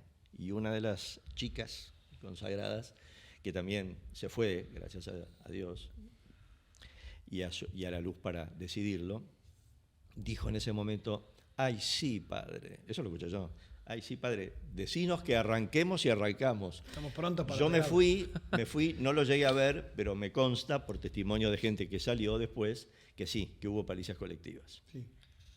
Pa. Eso, Carlos, ¿vos lo pudiste chequear también? No, Esa nosotros en el parte. podcast no lo manejamos, pero puede ser totalmente. Ya llega un momento que vos Sí. decís todo es posible, Sí, sí, ¿no? todo es posible, También sí. te pasa. Ahí, bueno, primero que varias cosas, porque es muy fuerte todo, pero algo que me parece destacable, que algo Miguel un poco soslayó y que me parece que todos pueden estar de acuerdo, es que los manejos de líderes de este tipo de movimientos o grupos tienen una doble vara, ¿no? Esa cosa individual con vos y la colectiva. Esa noción de yo te hago sentir especial en el mano a mano. Que me parece que Antelo, por lo que contás, tenía, ¿no? Esa cosa seductora. No sé si vos, Carlos, hablando con víctimas te pasó, o Miguel, desde tu experiencia, ¿no les parece que hay algo ahí de, en el mano a mano, acá con vos sos especial por esto, por esto, por esto? Y después, dentro de lo grupal, lo que decías vos recién, él tiene el demonio listo, y te lo muestro frente al resto para que también haya un reino del terror y una influencia ahí, ¿no? Sí. Eso es de las cosas que más me llama la atención, porque por ahí te gana. Pasa que, por ejemplo, si uno mira, por ejemplo, el famoso documental Wild Wild Country que hizo Netflix sobre Osho, Sí, lo hablábamos. en el caso de Osho, por ejemplo, que es la que estaba más enamorada de él, terminó siendo su sicario, ¿no? Que después él le suelta la mano, ¿no? Porque Sheila. Sí, Sheila. Más mala que él era. Claro. Terrible. Pero porque estaba convencida y cuando de algún modo hay una fisura, te suelta la mano. Pero todas las técnicas de adoctrinamiento de estos líderes funcionan primero como se llama paternalismo benevolente. O sea, el líder, para manipular, lo primero que hace es generar un vínculo de sustitución paterna, donde vos lográs confesar tus cosas más íntimas y la persona es la que mejor te conoce, te hace sentir que te conoce como nadie, te mira y sentís que te sacó una radiografía y logra eso de tal manera que vos jamás le mentirías e incluso podés llegar a confesarle cosas que no hiciste porque él te inocula que sí las hiciste. O sea, Lo que decías del ese cáncer nivel, recién. ¿no? No, y yo creo que él detectaba en algún punto quiénes eran los que podrían llegar a rebelarse de alguna manera. Tenía un ojo para el insurgente. Yo creo que él, sí, claro, que él no le pegaba a cualquiera, él elegía, verdad. tenía algún patrón para elegir. Es verdad lo que dice. El caso de Rosario Granja, cuyo hermano apareció, entre comillas, suicidado, y es uno Sí. de los casos que tú presentás como un interrogante. Los padres siempre Sí, el otro es el de la siempre moto. pensaron que no había sido el padre del muchacho, pensaba que Antelo tenía un brazo armado. Yo, sin llegar a tal extremo, digo, en esa línea, Sheila se pone más de Osho que el Osho mismo. Sí, más papista Exacto. que el Papa. Más ¿no? O sea, papista que el Papa, dicho en un conocido. El propio Hoyo, hay momentos donde Claro. le dice, pará, Entonces, el líder de la secta, diciéndole yendo para acá otra vez, alguna persona, y hay una persona que en la historia no sería largo decirlo acá, pero hay una persona que podría haberse puesto más antelista que Antelo y hacerle sentir el rigor a una persona que lo estaba cuestionando, como este muchacho Sí, claro que le estaba haciendo una investigación. y esas cosas son comunes. Sí. De hecho, si uno se pone a pensar el caso más paradigmático, saliendo un poco de tema, pero el famoso caso investigado por Hannah Arendt de Eichmann en Jerusalén, el nazi arquitecto del exterminio de los judíos, cuando Hitler manda parar la maquinaria de los campos de concentración, el tipo que era totalmente fiel apura la maquinaria para cumplir su misión. O sea, entonces es decir, yo tengo que ser fiel a la primera orden. Entonces cuando Berlín sabe que llegan los aliados y que empiezan a cerrar los campos, el tipo avanza la logística para exterminar a más judíos. Entonces vos decís, ¿por qué hizo eso? Si él era re fiel, justamente porque era, digamos, más fiel al proyecto que el propio que lo mandata. Entonces, este tipo de estructuras de obediencia, a veces la importancia es la obediencia a la misión. Entonces, si vos sos un traidor a la misión, aunque no me hayan dado la orden, se autolegitima para perseguir. Eso es bastante común digamos, en esos vínculos de obediencia, ¿no? Donde decís, pará, pero si no fue el líder, entonces ¿cómo? Y porque de esa manera sienten que logran cumplir la misión para la que están. Y entonces pueden llegar a extremos que al líder capaz que le temblaría la mano, pero a ellos no. Claro. No, dale vos, por favor. No, decía, porque él hablaba ahora del caso de Granja.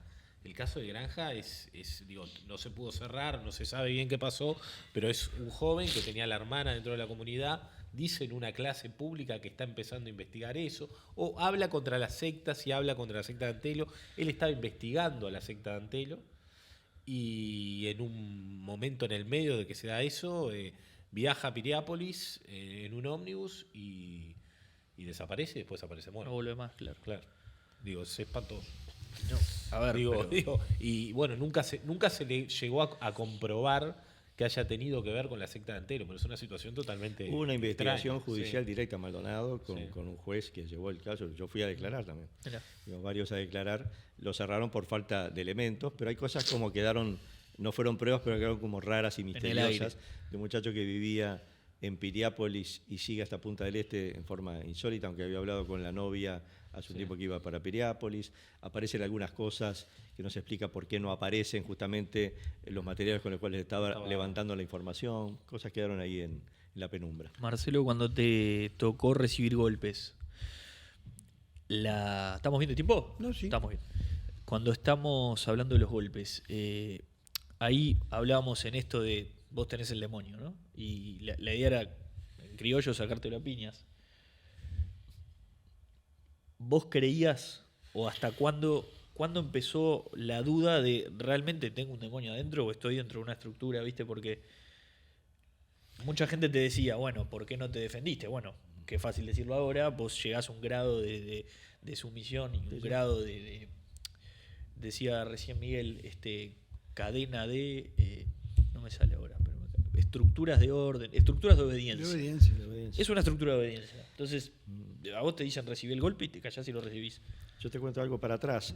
Años antes de que empezara todo el delirio sistémico que hizo él, allá por el año 88, él ya estaba presentando cosas que yo ya veía en el Juan 23, y ya veían otros jóvenes en el Juan 23, y yo lo vi ya estando dentro de la comunidad, una sensación de que estaban siendo como prepoteados, que estaba llevando con el poncho y tratando mal. Entonces yo, años que empezara todo este sistema delirante, lo cuento acá también, doy 5 o 6 pasos hacia él una vez que me habló mal y le digo, perdón, ¿a vos qué te pasa conmigo?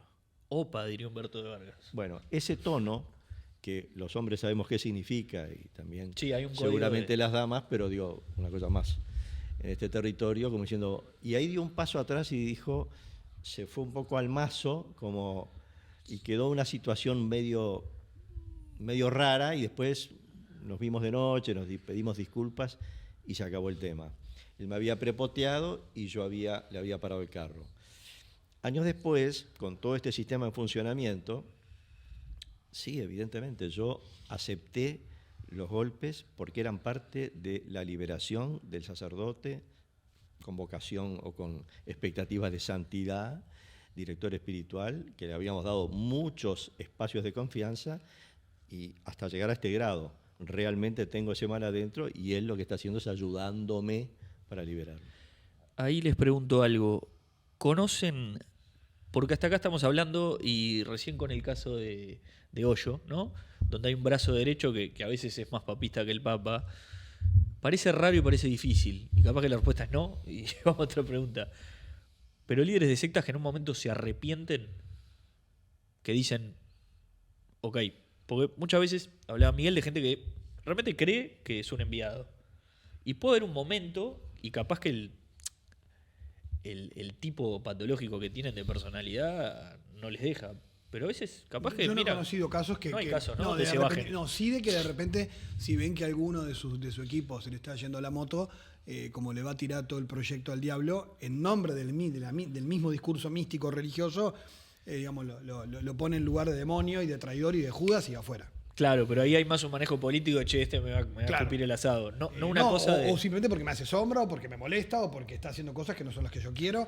O sea, en los líderes de este tipo, lo que buscan es que alguien diga amén. O sea, no que pregunte, no que dude, ¿no? O sea, hay una necesidad de que acá no haya alguien con quien dialogar las decisiones. ¿Y ellos dudan? A eso voy. No, bueno, en el caso de Antelo, por No ves ejemplo, ningún momento de- vos ves, nosotros revisamos todo el expediente larguísimo y No hay las ficción. declaraciones que él hace en la justicia de ninguna manera se arrepiente. Incluso tiene un círculo íntimo que también lo sigue respaldando. Sí, sí. ¿no?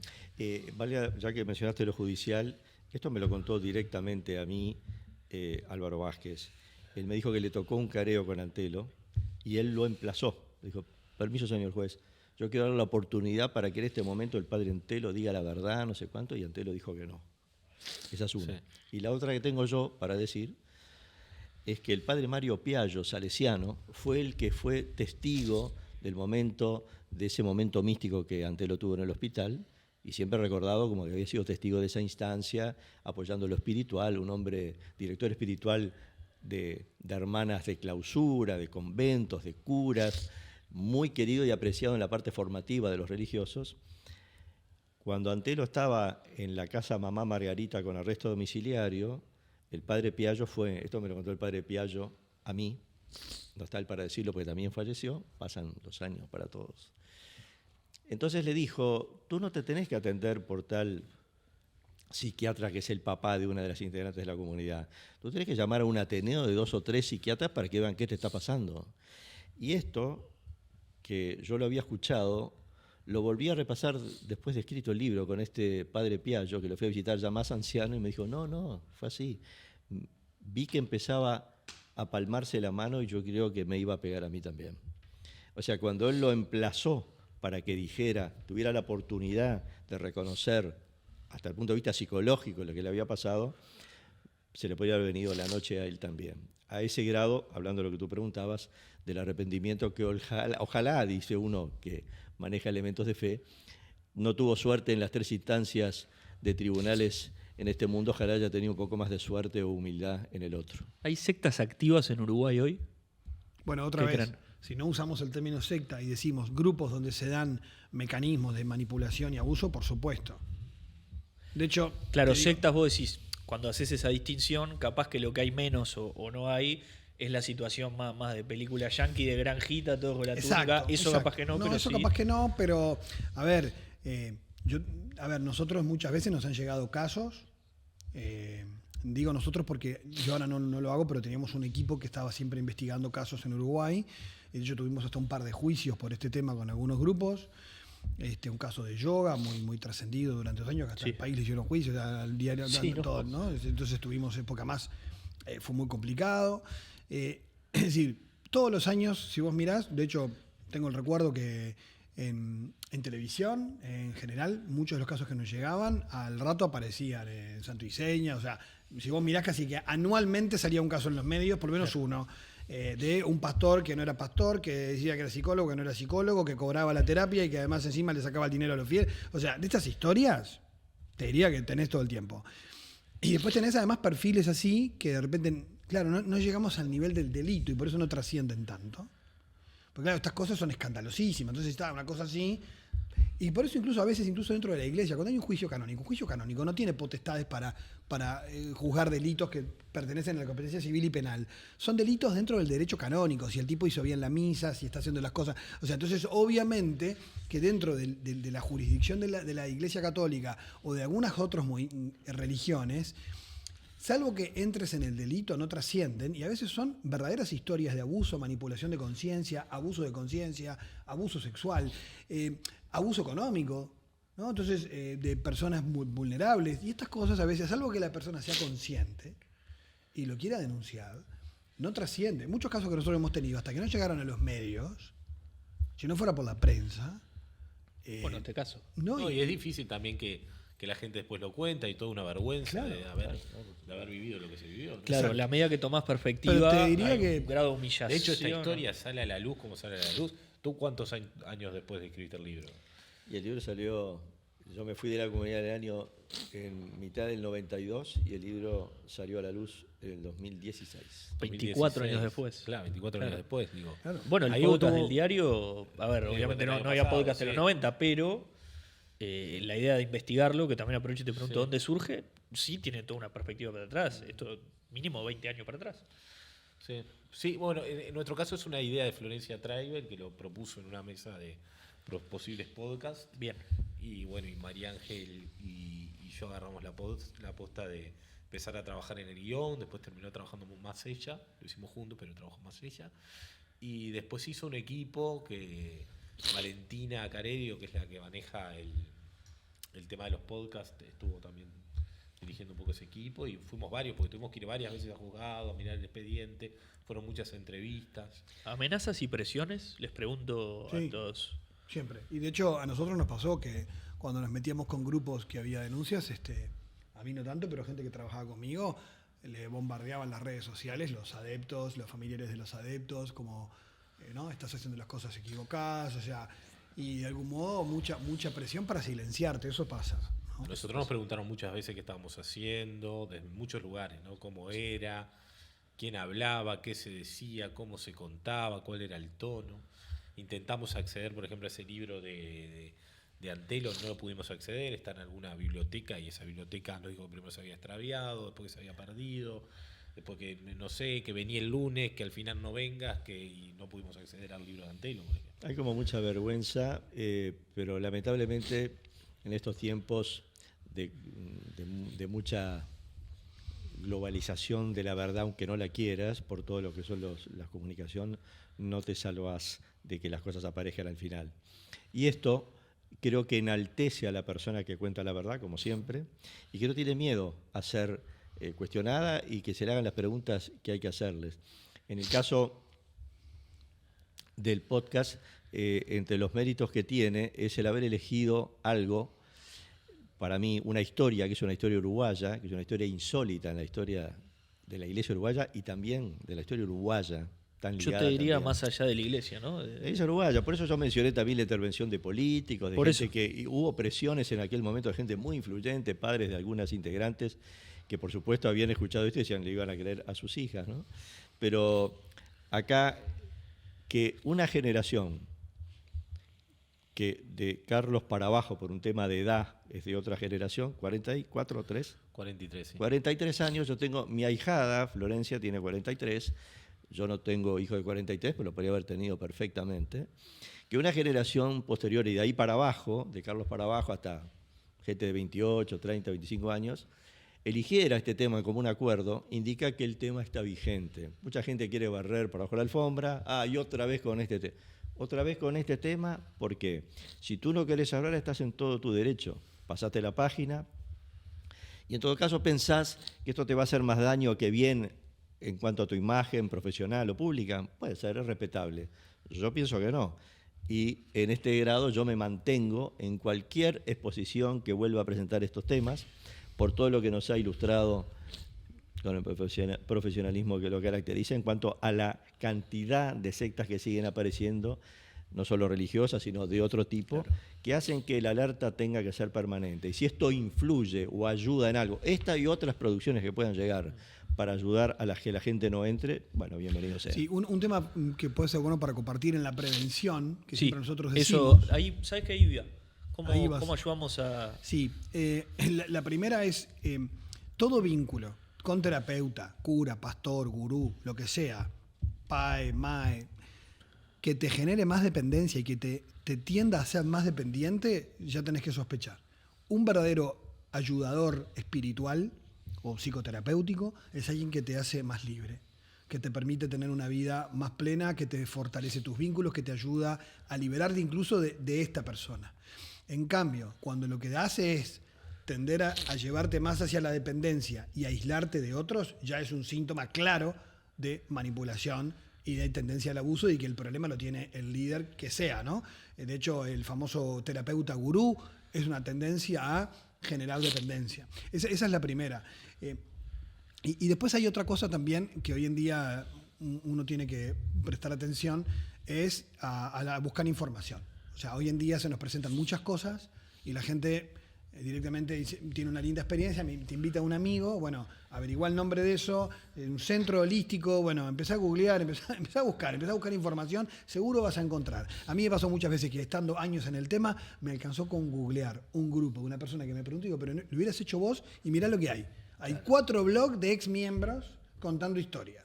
O sea, que a veces es simplemente animarse a investigar un poco más y que además en muchos lugares ha sido la prensa la que primero ha puesto arriba de la mesa cosas que nadie se daba por investigar. En general también la gente con el tema religioso tiende como a subestimar que hay gente buena que hace obra social, ¿no? Que ayuda a los jóvenes. Entonces en general no tiende como un aura de que hay cosas muy bondadosas, ¿no? Entonces, De la misma forma que hasta, perdón que te corte, se subestima a las, vamos a decir, víctimas, ¿no? Sí. Hay una tendencia a decir, pobre gente, está mal, hay gente que tiene una frustración, no sé, económica o personal, y cayó en eso, y qué cagada. Y ahí Acá hay un tenemos error. un caso de gente que no. económicamente no estaba mal. Exacto. Y que hay muchos casos de gente que estaba Profesionales. muy bien económicamente, Profesionales.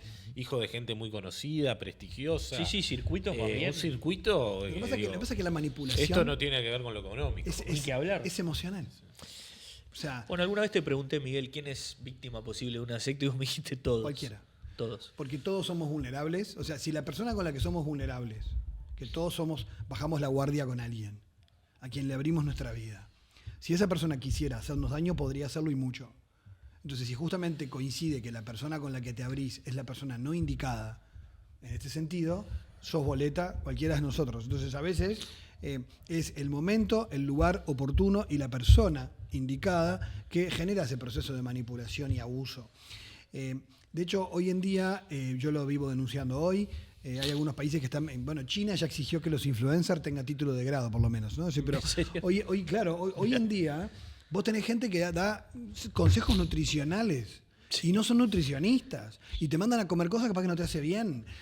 O tenés gente que te hace terapia por acá y que no pasaron ni por una universidad. Y ojo, a veces con título universitario hacen cosas devastadoras, pero al menos hoy deberíamos tener un poquito más de revisión de estas Bueno, cosas. tú hablabas del coaching, es un tema. Es un tema, ¿no? Andá a hacer esto, dale, vos podés hacerlo y capaz que lo que le mandás a hacer el tipo No, y que si no es lo que podés. tiene que hacer. No, y el tipo que Si es no el podés es coach, porque no te esforzaste lo suficiente. Y es peor, es devastador. porque además eso que nació en el mundo deportivo Sí, hay mucho. se trasladó a un nivel digamos, de control de la conciencia y de la vida privada del otro, Claro. que al final le terminás pautando la vida entera, qué tiene que comer, cómo tiene que dormir, cómo tienen que ser sus vínculos, y además hoy en día que tendemos a tener tutoriales asistidos, incluso de inteligencia artificial, hay una, para mí, mayor vulnerabilidad, porque el nivel de crisis social que tenemos y la incertidumbre que hay en muchos campos, hasta la gente para educar a sus hijos, tiene 70 coach de expertos en crianza, no sé qué. Hoy la gente no confía en sus criterios y busca gurús para todos los temas, hasta para cómo vestirse. O algoritmos. Entonces, ¿qué pasa? Hoy eso es un caldo de cultivo para que personas ofrezcan servicios de todo tipo. Y entonces ahí hoy es muy difícil el control, porque personalidades de este tipo encuentran hoy mucho menos controles, porque la sociedad antes era mucho más rígida en esto. Por temas ¿Sabes qué creo, tradicionales. Miguel? Y Sí. esto lo comparto. Eso está directamente relacionado a una crisis generalizada de las religiones formales. Y cuando digo religiones formales, digo las grandes Sí, religiones en tradicionales, Occidente, sí, ponele sí. el judeocristianismo, porque, y no es por defenderlo o criticarlo, yo me siento cristiano, soy bastante crítico en muchas cosas y no. Pero ¿viste? lo mismo diría también de la medicina Sí, y las ciencias a tradicionales. lo que voy es O sea, la sobreinformación sí. junto con un escepticismo general hacia los estamentos de poder genera un caldo de cultivo en otros lugares. Sí, yo creo que sí, y complemento con esto. Hay una anomia en general social, lo Total. normativo es casi como si fuera algo que te desestructura y no te hace desarrollar, ¿no? Yo quería agregar, complementando algunas cosas que ya nos adelantó Miguel. Acá hay que apelar al sentido común, que yo lo dejé extraviado porque estaba dando prioridad a un tema confesional. Trascendental. Trascendental, confesional, como quieras llamarle, que puede ser espiritual y no necesariamente religioso, para Claro. distinguir. Pero los uruguayos que nos están escuchando, agnósticos, librepensadores, que no quieren en nada y que les parece insólito todo esto, tienen en común con nosotros el sentido común. Entonces, si yo veo un sacerdote o un pastor o un gurú que me empieza a llevar para un lugar, me empieza a provocar desvincularme con las actividades normales, con mis vínculos familiares, con los compañeros de trabajo, hay reuniones todo el tiempo, yo no puedo participar en otras, empieza a deslizarse que esto lo mantenemos entre todos y empieza el tema de la plata. está cuestionado por algunas actitudes de individualismo o no sigue las rutinas en lo psicológico, lo religioso, lo que fuera, son varios indicadores que pueden aparecer. Y yo voy a mencionar uno además de los que dije recién. Si la persona te empieza a interpelar y a preguntar en forma totalmente cautivante, contame, Federico, ¿cómo es tu vida? Y tú se la decís y te dice, ¿me estás contando todo, Federico? ¿Te falta alguna cosita? Claro. Entonces te invito a que me digas más. ¿Me dijiste todo? ¿No sería que tal vez? Y empieza a hacer una muy, muy clara maniobra que yo la estoy tratando de ver en las sectas que logro acceder para ver si se repite, y se repite el canon. Últimamente, una que acabo de mencionar así fuera de micrófonos, que hace exactamente hoy, hasta que descubrieron a la líder, que en ese caso es una mujer, ese tipo de llevar a la persona atento, prender las alarmas cuando empieza ese tipo de escucho tu historia, pero te la devuelvo de un lugar distinto con un espejo con otro color. Y en eso que dice hay una cuestión clave para mí, que es lo que hace el líder, una técnica muy conocida, se llama redimensionar conflictos. Entonces, viene Marcelo y me plantea, por ejemplo, si yo fuera el líder y supongamos que es alguien que está tomando decisiones, me pasa mucho con los adolescentes que quieren estudiar una cosa y los padres le dicen, no, eso no. El tipo cae en manos de un líder y le dicen, mis viejos quieren que yo estudie economía, pero yo quiero hacer diseño. Una persona que te quiere orientar, ¿qué le dice a un adolescente? ¿Qué le dice? Mira, yo qué sé, habla con tus viejos, capaz que puedes hacer las dos cosas, yo qué sé. Vos tratás de machar un poquito los cables, ¿no? ¿Qué hace un manipulador? Complicado, ¿no? Porque se ve que tus padres en el fondo no te entienden. Porque vos sos alguien especial que está viendo, tiene dones para el artista, y empieza a inflar tu autoestima de que te comprenden lo tuyo y empieza a querer que vos de alguna manera cortes con lo otro y te dice, en realidad ellos, en el fondo no es malos, no son malos, pero no te comprenden como yo te comprendo. Entonces lo que busca es ocupar ese lugar, te dimensiona el conflicto que tenés con tus viejos y además después te avisa, ojo, mirá que si vos, va a llegar un momento, esto se llama la vacuna que hacen, ¿no? Fede, va a llegar un momento en que cuando vos estés viniendo muy seguido a hablar conmigo, vengas al retiro, te van a empezar a decir que estás en una secta, que estamos todos locos, porque la gente que no tiene la cabeza abierta, no tiene el espíritu grande, bla, bla, bla. Entonces vos me escuchaste eso, seguís viniendo y un día tus viejos dicen, vos, Fede, no sé, come lechuga, ya no va más a la universidad, o sea, no está haciendo lo que hacía antes, dejó a la novia, ¿qué historia? Y te dicen, vos, ¿qué te metiste en una secta? Y vos decís, mirá Miguel vos, tenía razón. Entonces yo voy sembrando aquello que ya sé que va a pasar para que vos confirmes mi discurso. O sea, mirá que las técnicas le funcionan, ¿no? Y se repiten como de manual. ¿Creen que hay una necesidad también que a veces me pasa de ver? Las personas tenemos un instinto tribalista y una necesidad de pertenecer a algo, de sentirnos parte, Sí. ¿no? Eso creo que alimenta Sí. la idea de sectas. No, sé y qué además hoy estamos en una crisis cultural muy grande y una crisis identitaria. No en vano las políticas de identidad y que hoy la gente sobrevalore mucho más lo que me diferencia de los otros, ya sea que como comida vegana o ando en bicicleta, y que eso sea más importante a veces incluso que lo común con la sociedad. Estamos en una sociedad con un problema con lo identitario que fragmenta mucho y eso genera que vos pierdas en los temas de derechos humanos. Me tienen que importar todas las vidas, no solamente las de un lado o las del otro. Y cuando yo solo hablo de las víctimas de un lado y no las del otro, tengo un problema, de que estoy tribalizándolo todo.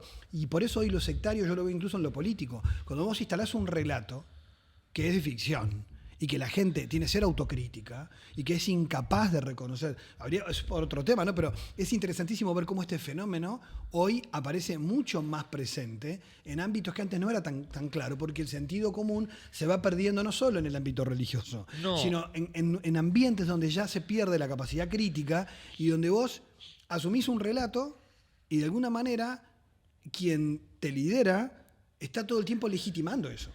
Además, entonces perdés como pie. Bueno, en la política, y ahí salpico un poco con la otra parte de Carlos, ¿no? Que estás un poco en eso.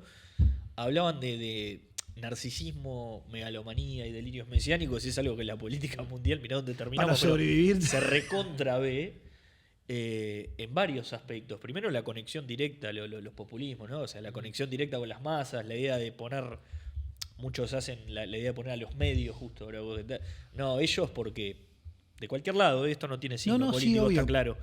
Ellos nos pegan por esto y por esto. Y es que precisás como en la secta creerle enemigo. Exacto. Yo no soy un hay como, en el mundo más que nada, ¿no? Sí. Pero como liderazgos más paternalistas que antes. Ahí está. Eso lo ves. Sí, eso se ve, sí. O sea, hay dentro como de una tema... gente que se quiere identificar con una persona más que con una idea, ¿no? Y eso, digo, lleva a este tipo de situaciones. Digo, Sí, yo sí. creo que más que con la idea, acá había una identificación con Antelo, no había tanto con Eso pasa con los líderes claro, fuertes. claro. Claro, que eso lo replicás en la política justo y Sí. ves Totalmente. el seguimiento a... Empiezan a aparecer, lo vemos en Que otros está lleno de países. incongruencias Nosotros acá ideológicas a tenemos veces. unas identidades partidarias como bastante claras, pero nosotros estamos viendo partidos que nacen de la nada, después se van acomodando hacia donde está vuestro partido, pero digo que nacen de la nada a través de la estructura que genera un líder. Claro, Y eso también tiene como algunos, me parece, tiene algunos puntitos de contacto con todo esto, ¿no? total. Complementando eso, voy a citar porque no es algo que brote de mi análisis, sino que leí una vez un artículo de un comentarista, de un profesor, Gustavo Toledo, analizando una persona de la política uruguaya. Decía que estamos en una era del pensamiento débil, del vacío y de la nada. Entonces, donde no hay mucho pensamiento, donde no hay convicción, donde no hay un formateo consistente y argumental, somos más víctimas, más posibles víctimas de alguien que nos quiera capturar. No aplica tanto a lo que yo mencioné recién de nuestro caso, el caso que yo viví, porque éramos gente que habíamos hecho estudios y demás, pero hay que tener cuidado con eso, con las palabras light, los movimientos que dicen 3 o 4 cosas y ya captan la atención, para poder decir, bueno... Sobre todo mensajes, perdón, tan Sí. Directos de yo soy el bueno, este es el malo. Claro. Eso El me parece peligrosísimo. El maniqueísmo, un maniqueísmo ideológico. Yo recuerdo, capaz que ustedes también, pero en la época de la Primera Guerra del Golfo, aquí me salgo un poco de lo que hablo más bien como ciudadano que comenta nomás, pero me acuerdo que tanto el Bush padre y Saddam Hussein en sus discursos incluían que el otro era el demonio, ya en aquel momento de la guerra. Claro. Era una cosa que era pública. Ahora no se usa tanto, pero sí se acusaba mutuamente que este era el engendro del mal y yo soy el que estoy del lado del El bien. Salvador. Bueno, pero hay otro, yo qué sé, comúnmente en un líder vos te dice 3 cosas. Hay una hay una que es irrefutable, es una realidad. Hay otra que estás sumamente de acuerdo y hay otra con la que no estás de acuerdo. Y bueno, a veces Sopesás. pasa, claro, sopesás y terminás cayendo en algo en lo que no estás de acuerdo por un bien mayor, ¿no? De hecho pasa mucho, volviendo a la política, y estos liderazgos más personalistas están llenos de incongruencias en lo estrictamente ideológico, porque ellos dicen muchas veces represento a tal cosa, pero en realidad hay, no sé, vamos a poner los movimientos populistas más hacia la derecha, por así decirlo, se presentan a veces como liberales y hay incongruencias con lo que se supone que es el liberalismo en otro sentido. Los populismos de izquierda a veces se acercan, por ejemplo, a lo religioso, y la izquierda más tradicional habla de la religión como opio de los pueblos. Y digo, son incongruencias que se van viendo en el sistema, que lo que tienen detrás, y no es por personalizarlo a nadie, es sí la idea de una cosa más macro de yo soy un salvador y yo vengo a paternar. De decir, Sí, vos, y además también hay un tema que algunos ya van viendo, tanto lo que se podía hablar entre comillas de izquierda y derecha, lo que es común en la sociedad actual es el individualismo, el hiperindividualismo. Entonces, las Claro. personas buscan en la figura una cuestión yo tú, o sea, él viene a salvarme, o sea, no hay una conciencia de lo social, por izquierda o por derecha, o sea, no hay tanta conciencia de lo Total. colectivo, sino que es más como yo, mi decisión, mi posibilidad, o sea, y en una sociedad tan encerrada en el conformismo individual, un líder con el que vos te identifiques es como seguir un caudillo personalizado. es un ¿no? vínculo muy cerrado, muy sólido. Y las nuevas tecnologías además han potenciado eso porque es un... Te lo customizan. Sí. Vos Porque fijate se que rompe la mediación política que tenía que ver con la representación. Vos accedes en forma directa. no solo eso, sino que Y el algoritmo. El algoritmo, que, eso. Que te lo va tirando todo te el tiempo, alimenta, ¿no? si a vos te gusta la ecología, hacemos que el político de fulano aparezca agarrando un arbolito Sí, claro. y que vos Sí, lo sí. veas. Y capaz que era un arbolito que después lo cortó y, Sí, sí, sí. y, ¿viste? No, Pero lo que todo quer- esto nos muestra una gran vulnerabilidad social. A eso iba. Lo que quería decir es que en el tema del pensamiento, volviendo a lo que me ocupa particularmente, Por favor. del cual puedo hablar, es que en ese libro 44 que escribió Antelo relata cómo él está armando las constituciones, o sea, el modo de vida, la regla de vida, y que yo la llegué a ver en sus primeros borradores. Impecable la regla de vida. Era un buen Acá. texto. Excelente texto, con fundamentación teológica católica, no había nada que decir. Todos los integrantes de la comunidad íbamos al Instituto Mayor de Estudios Teológicos del Uruguay. Y el secretario canciller me decía directamente, no puedo creer que esta muchacha que es integrante de la comunidad saque 10 sobre 10 en un examen sobre la libertad y que esté al mismo tiempo sometida por Antelo, que él sabía que estaba sometida. Y ella podía dar una cátedra perfecta de lo teórico y existencialmente estar sometida. Pero ahí te muestra un poco lo que es, perdón, el convencimiento. Porque Sí, por supuesto. vos creés en la libertad. Lo Pero- que pasa es que vos libremente asumís entrar en eso, en tu cabeza. Cerrando lo que decía, o sea, al poder hacer un texto de esa envergadura, en el caso de Antelo, implica una enorme habilidad. Y yo también lo digo, lo he dicho en varias oportunidades, el mejor retiro al cual yo asistí de la congregación salesiana lo predicó Adolfo Antelo, que fue cuando yo estaba entrando a la congregación. Fue tan impecable lo que hizo, que hasta algunos que lo miraban raro y fueron al retiro, otros lo boicotearon y no fueron, pero algunos de los que fue, le tuvo que dar las gracias, estamos hablando del año 80, El tipo era un muy buen predicador. unos años Bueno, antes. Canal 4, ¿no? No, pero mucha gente, como decía hace un rato, escucha con dolor esta historia, porque la misa de la televisión, lo que dijo Antelo, le hizo bien. O capaz que se fue o sea, si vos te encontraras hoy con aquel Antelo, te vas a tomar una cerveza, Antelo no te habla de religión ni de nada, habla de tu vida y te deja encantado y fascinado, sin hablar de Dios, ni de la Virgen María, ni de nadie. Entonces, ahí hay una conexión que es una conexión que trasciende lo que sea religioso o no religioso. Total. Primero agradecerles por todo este tiempo, la pasé espectacular. Digo, no es el tema más feliz, pero se entiende, me parece, creo que lo pudimos aprender. Gracias Miguel, Carlos y Marcelo. Una última, sobre todo para Carlos, porque Marcelo lo vio en primera persona, Miguel hablaba de conocer gente en común y de compartir hasta personas que iban a retiros. Vos viéndolo en perspectiva, ¿era efectivamente una persona, Adolfo Antelo, tan cautivador? ¿Te parecía? O sea, Totalmente. Sí, vos sí, ves un tipo que decís, era magnético. Era ¿Pudiste ver magnético, eso? Sí, sí, totalmente. Totalmente, porque las mismas personas que decían haber vivido las peores experiencias te seguían reconociendo eso. Había algo que todavía parecía engancharlo, ¿viste? Y tal, digo, es gente con un carisma. Digo, Bueno, la definición clásica de los sociólogos de los años 60 es los líderes sectarios era sinónimo del líder carismático. Claro, O sea, tiene que ser una persona muy seductora, una persona que hipnotiza a la gente cuando habla, ¿no? O sea, Y sí, porque generar lo que generás después, la obediencia esa solo la obtenés desde ese lugar. No parece haber otro capital. no, y además cuando vos tenés líderes, ojo, cuando vos tenés líderes naturales con ese carisma, también ellos tienen que muchas veces trabajar mucho esto de no caer en un proceso de ir como ensalzándose a sí mismos, porque vos imagínate personas en cualquier ámbito, un docente, un psicólogo, un sacerdote, un pastor, que es una persona con buenas intenciones, pero con un carisma impresionante, que los hay, políticos, personas con gran carisma. O sea, tienen que trabajar interiormente. Al revés, ¿no? cuidado. Claro, ¿cómo cuido yo a esta gente de que no sean obedientes ciegos, ¿no? Es decir, ¿cómo yo éticamente protejo a esa gente que por admiración a mí harían cualquier cosa? O sea, es un tema también de quien tiene un lugar de liderazgo. Y no es malo ser un líder carismático. El tema es, claro, ¿en qué se convierte eso, ¿no? Si en un lugar de libertad, en un lugar de posibilidad de desarrollo, o en un lugar de generar un infierno para los demás. Y eso tiene que ver también con la salud mental del líder. Que me parece que acá a veces pasa que, digamos, se destapó algo que tal vez hubiera estado mucho más latente si no hubiera generado esa Bueno, algo que comunidad. queda en el aire en el podcast es que, bueno, él estaba atravesando un cáncer. Si en algún momento eso no tuvo algo que ver con un cambio en su comportamiento. Yo, como dije hace un rato, las partes positivas, si te querías encantado tomando una cerveza con el Antelo hace unos años o el retiro, yo no voy por el lado de la enfermedad en el caso de él, y me voy a apoyar en una entrevista que le hicieron a Natalia Trenchi, conocida psiquiatra, Psiquiatra, ahí está.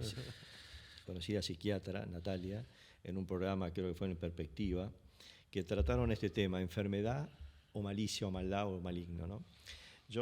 Y ella distinguió algo, dijo, en el caso, el que es maligno y no es enfermo es que por voluntad decide ir por allí. Y yo creo que por ahí me estoy alineado yo. En el caso que me ocupa a mí, yo creo que hubo maldad a conciencia, rechazando oportunidades de salida, como ya mencioné acá. Y las categorizaciones psicológicas no me corresponden a mí, porque las hacen los profesionales, y aparte ahora no la podrían hacer porque Antelo no está. uno puede machear, como decíamos hace un rato, de 10, 7 que lo ubican en un perfil de estereotipo, perfil determinado, pero cuando uno es capaz, todos somos capaces de hacer el bien y hacer el mal, somos vulnerables, pero también podemos hacer el mal, y yo creo que en ese caso, cuando hay conciencia, determinación y mentira, porque eso fue lo que a mí me hizo caer, digamos así, con una figura de San Pablo de las escamas de los ojos. Fue cuando yo pregunté, después del Tribunal Eclesiástico, al padre Luis Smith, también fallecido, decime una cosa, Luis, que era actuario, decime, Luis, Antelo, o el padre Antelo, y los que están en el grupo todavía, ¿negaron los golpes y todas estas cosas? Ah, sí, negaron todo. Con la mano sobre la palabra de Dios. Y después cometieron perjurio frente a la justicia penal. Entonces a mí, ahí todavía no estábamos en la instancia penal, pero ahí me bajó la cortina como para decir, mentira es mentira siempre. No importa si sos religioso, no sé qué, gurú, lo que fuera. Si él mintió, eso dijo algo a conciencia que no era verdad y lo hizo. Entonces eso para mí, digamos, divide aguas. Y creo que es un elemento de discernimiento para que los que puedan caer en situaciones parecidas, donde ahí se juega un punto donde pueda salir antes a tiempo. Claro, pues si es en nombre de Dios, entonces no lo hiciste. Si estás mintiéndole a un tribunal que se supone un tribunal canónico, ¿no? O sea, ahí... Sí, igual ahí es para otro día, pero No, es larga. No, porque si hubiera dicho, no, yo les pegué y los toqueteé todos porque creo que el Señor me dijo que era lo mejor para hacerlo. Si lo hubiera dicho, bueno, estás loco de remate, pero por lo menos sos sincero. Ahora, si lo negás, entonces... Ya hay un grado de ese análisis que Miguel hacía a veces que... De reconocer el error de alguna manera. Claro. Estás loco o no, dije mal. No, pero se entiende. Sí, no, el tema es que me contaban también en el proceso que algunas de las religiosas fueron les hicieron hablado con la verdad delante del Santísimo. Claro. O sea que para ellos estar delante de la Eucaristía es estar delante de Dios para un católico. Entonces, si yo no estoy delante, ni siquiera es más que jurar por la Biblia, o sea, estoy delante de Dios. Y ahí mintieron. Entonces, de algún modo, la interpretación que se hizo es, seguramente, como ha pasado con algunas sectas, vos podés llegar a decirle, mirá, por más que sea la Iglesia Católica, ahí está el enemigo que viene por nosotros. Y entonces la fidelidad a Dios pasa por la fidelidad al Padre Antelo. Por ahí pasa la fidelidad a Dios. Entonces cuando vos ya llegás a ese nivel, vos podés mentirle en la cara a la Iglesia, jurar sobre la Biblia y en el fondo... ¿Por qué? Porque tu fidelidad a Dios ya se te dijo dónde está. Y así como muchos profetas fueron perseguidos y por la Iglesia y santos y no sé qué, bueno, hoy el perseguido, el elegido de Dios es este. Vos estás del lado del bien y los malos quieren que vos le tierra encima. Ya está. O sea... En ambiente sectario, esto que parece tan loco para nosotros, contra el sentido común, se logra. Manual. Se logra. Gracias a todos, de verdad. Gracias a vos. Muy amables. Vamos arriba.